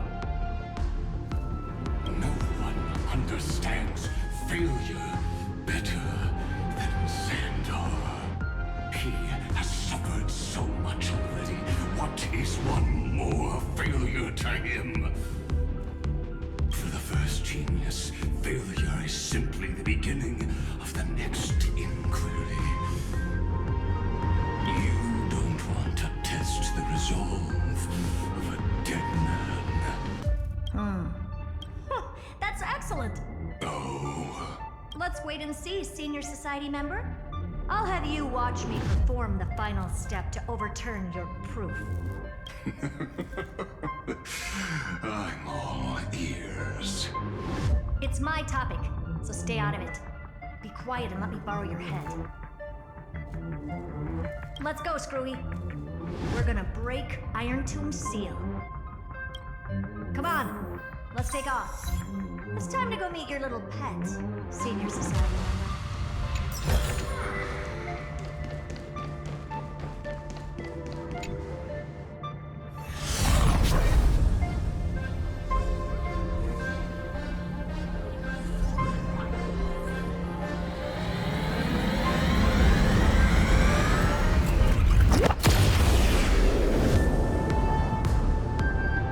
Dangerous, oppressive, chaotic. What a beautiful wail. It will soon resound throughout the entire cosmos. The view's pretty good here. All yours, Screwy. Just a moment, please. I see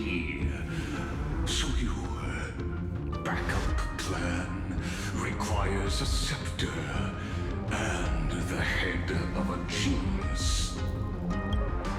Anyone with eyes can see that. You know what I think about this, Herta.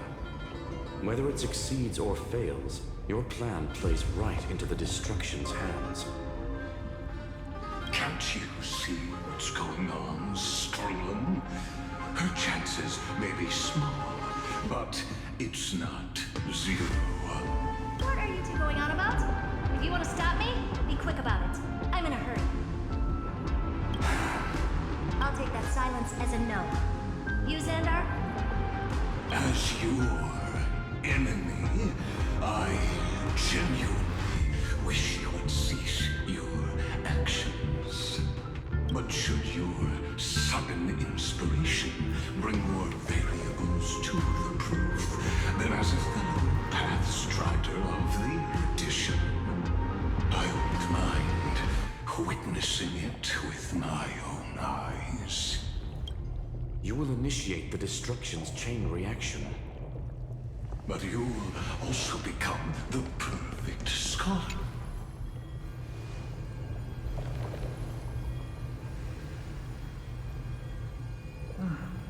Curiosity. It's been so long and we've all failed so many times. Even now, moments before the horrible and inescapable instant within Droidhead's calculations arise. The cherished children of the erudition, the geniuses lauded by all.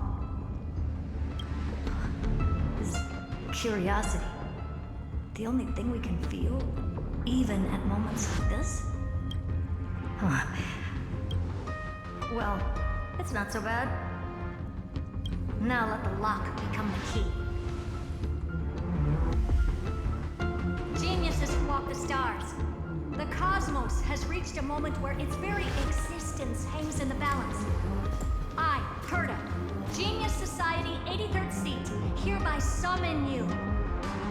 I request a society meeting to be held immediately. We shall serve the grandest cause with the most macroscopic ideas.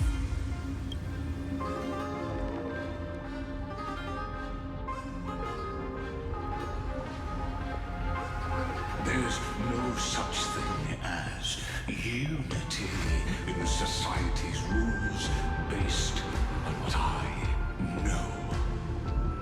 Indeed. A meeting has only been held 3 times in the Society's history. The first meeting had 2 attendees. After the Emperor was assassinated, the second meeting had 7 attendees. During the Second Great Prosperity, the third meeting had 5 attendees. How many will respond this time?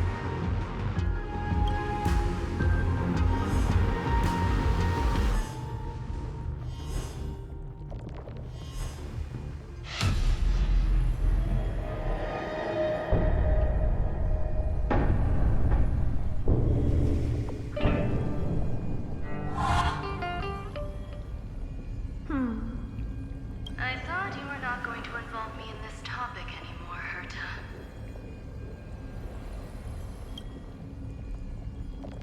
Oh, it really is this little witch. I shouldn't have made the bet, Hoka. I've been waiting for you to offer yourself up. Goodness gracious me! So many familiar faces. We even have a special guest. It's that greatest failure of a genius, Xandar. What a noisy gathering this is. Not bad. More people showed up than I expected, even though one is just here for the fun of it. Either way, the person I was hoping for most is here. Stephen Lloyd declined the invitation. He needs to focus on attacking and defending and cannot attend the meeting. That's fine. He doesn't need to be here anyway. Let's skip the boring introductions and cut to the chase. Folks, this is not a discussion, but an announcement. Though the Society has never been united, we still observe at least one basic courtesy. We don't interfere with each other's research topics. So listen up, all of you. Conquering Iron Tomb is my research topic. I will personally take over Scepter Delta Me-13 in 1.5 system hours and stop the destruction.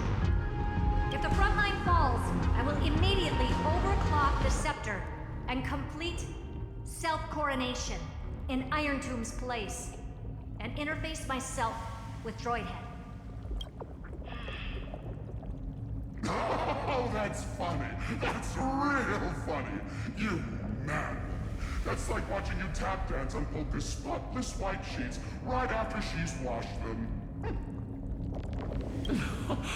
Very bold.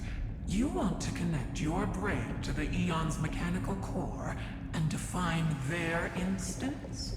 If Rupert dared to do that, why shouldn't I? I've got the prototype scepter, the father of Noose, and the brain of a genius. Everything's set. Never mind the success rate, little witch. What's gonna happen if you succeed?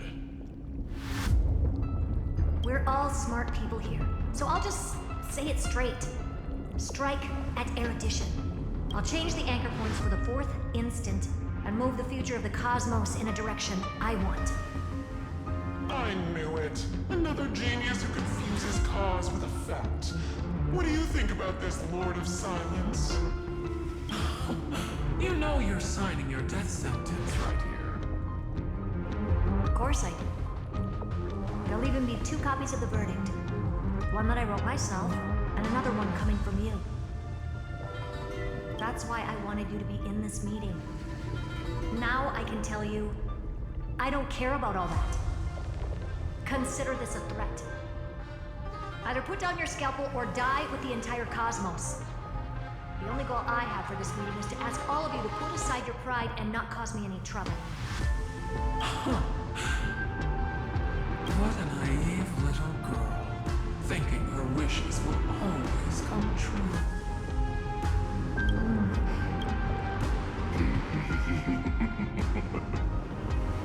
What are you laughing at? I am glad that we ended up on the same page.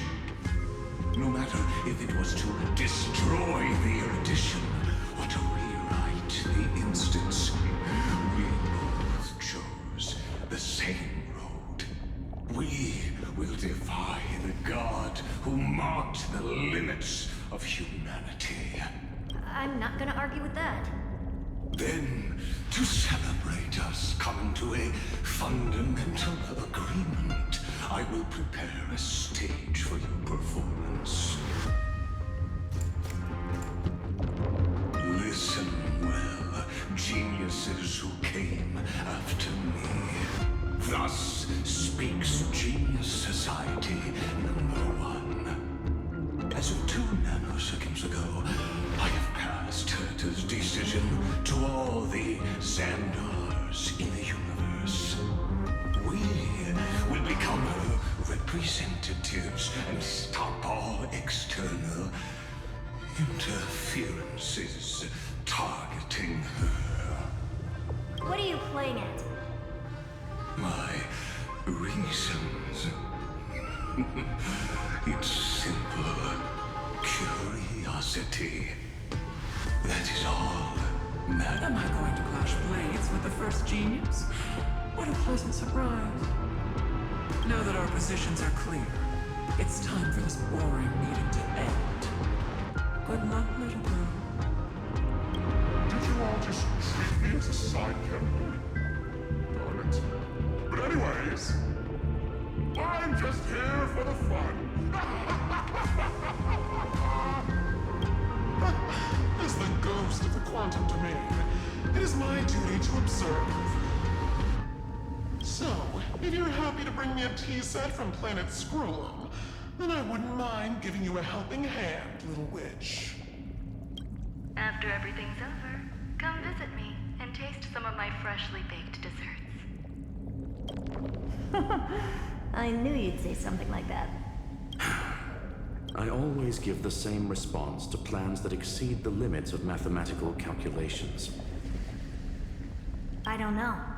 right? Those 3 words, though seemingly graceless, contain all the wisdom in the entire known cosmos. Well, we passed the Society's trial. Let's focus on what we've got in front of us. I hope you hold up your end of the bargain, Senior Society member. Lycurgus may not be trustworthy, but Xandar always follows through with his words. Farewell, juniors. In the limited time we have left to spend with each other, you no longer need to address me as Xandar. Wait, huh? Lord Lycurgus? Could it be?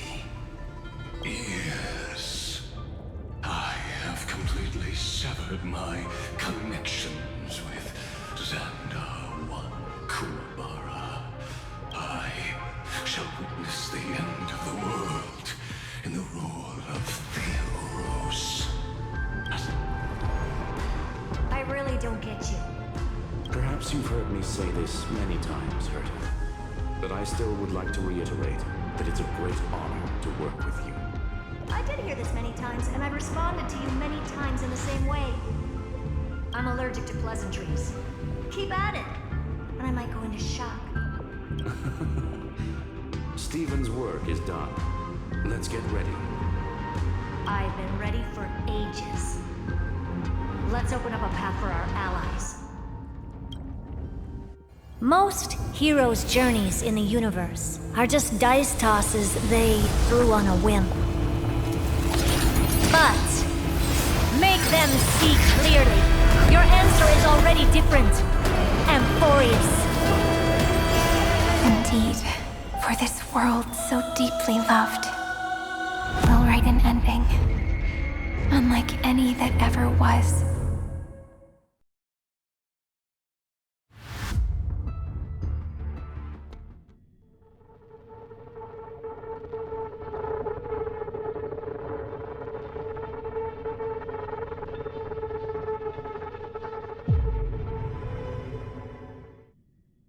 Never thought I'd one day be riding a train that's literally the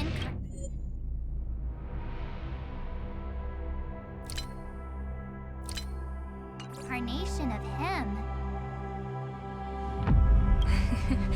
I wonder what the real Astral Express feels like. Hopefully not this bumpy. Finally, we're here. Dust and sand in the air, and crumbling ruins all around. This heat is brutal. Not even the Trailblaze can take it. You could say this prison was forged from Violent's fury. But fury never lasts forever. That's why we're here, right, friend?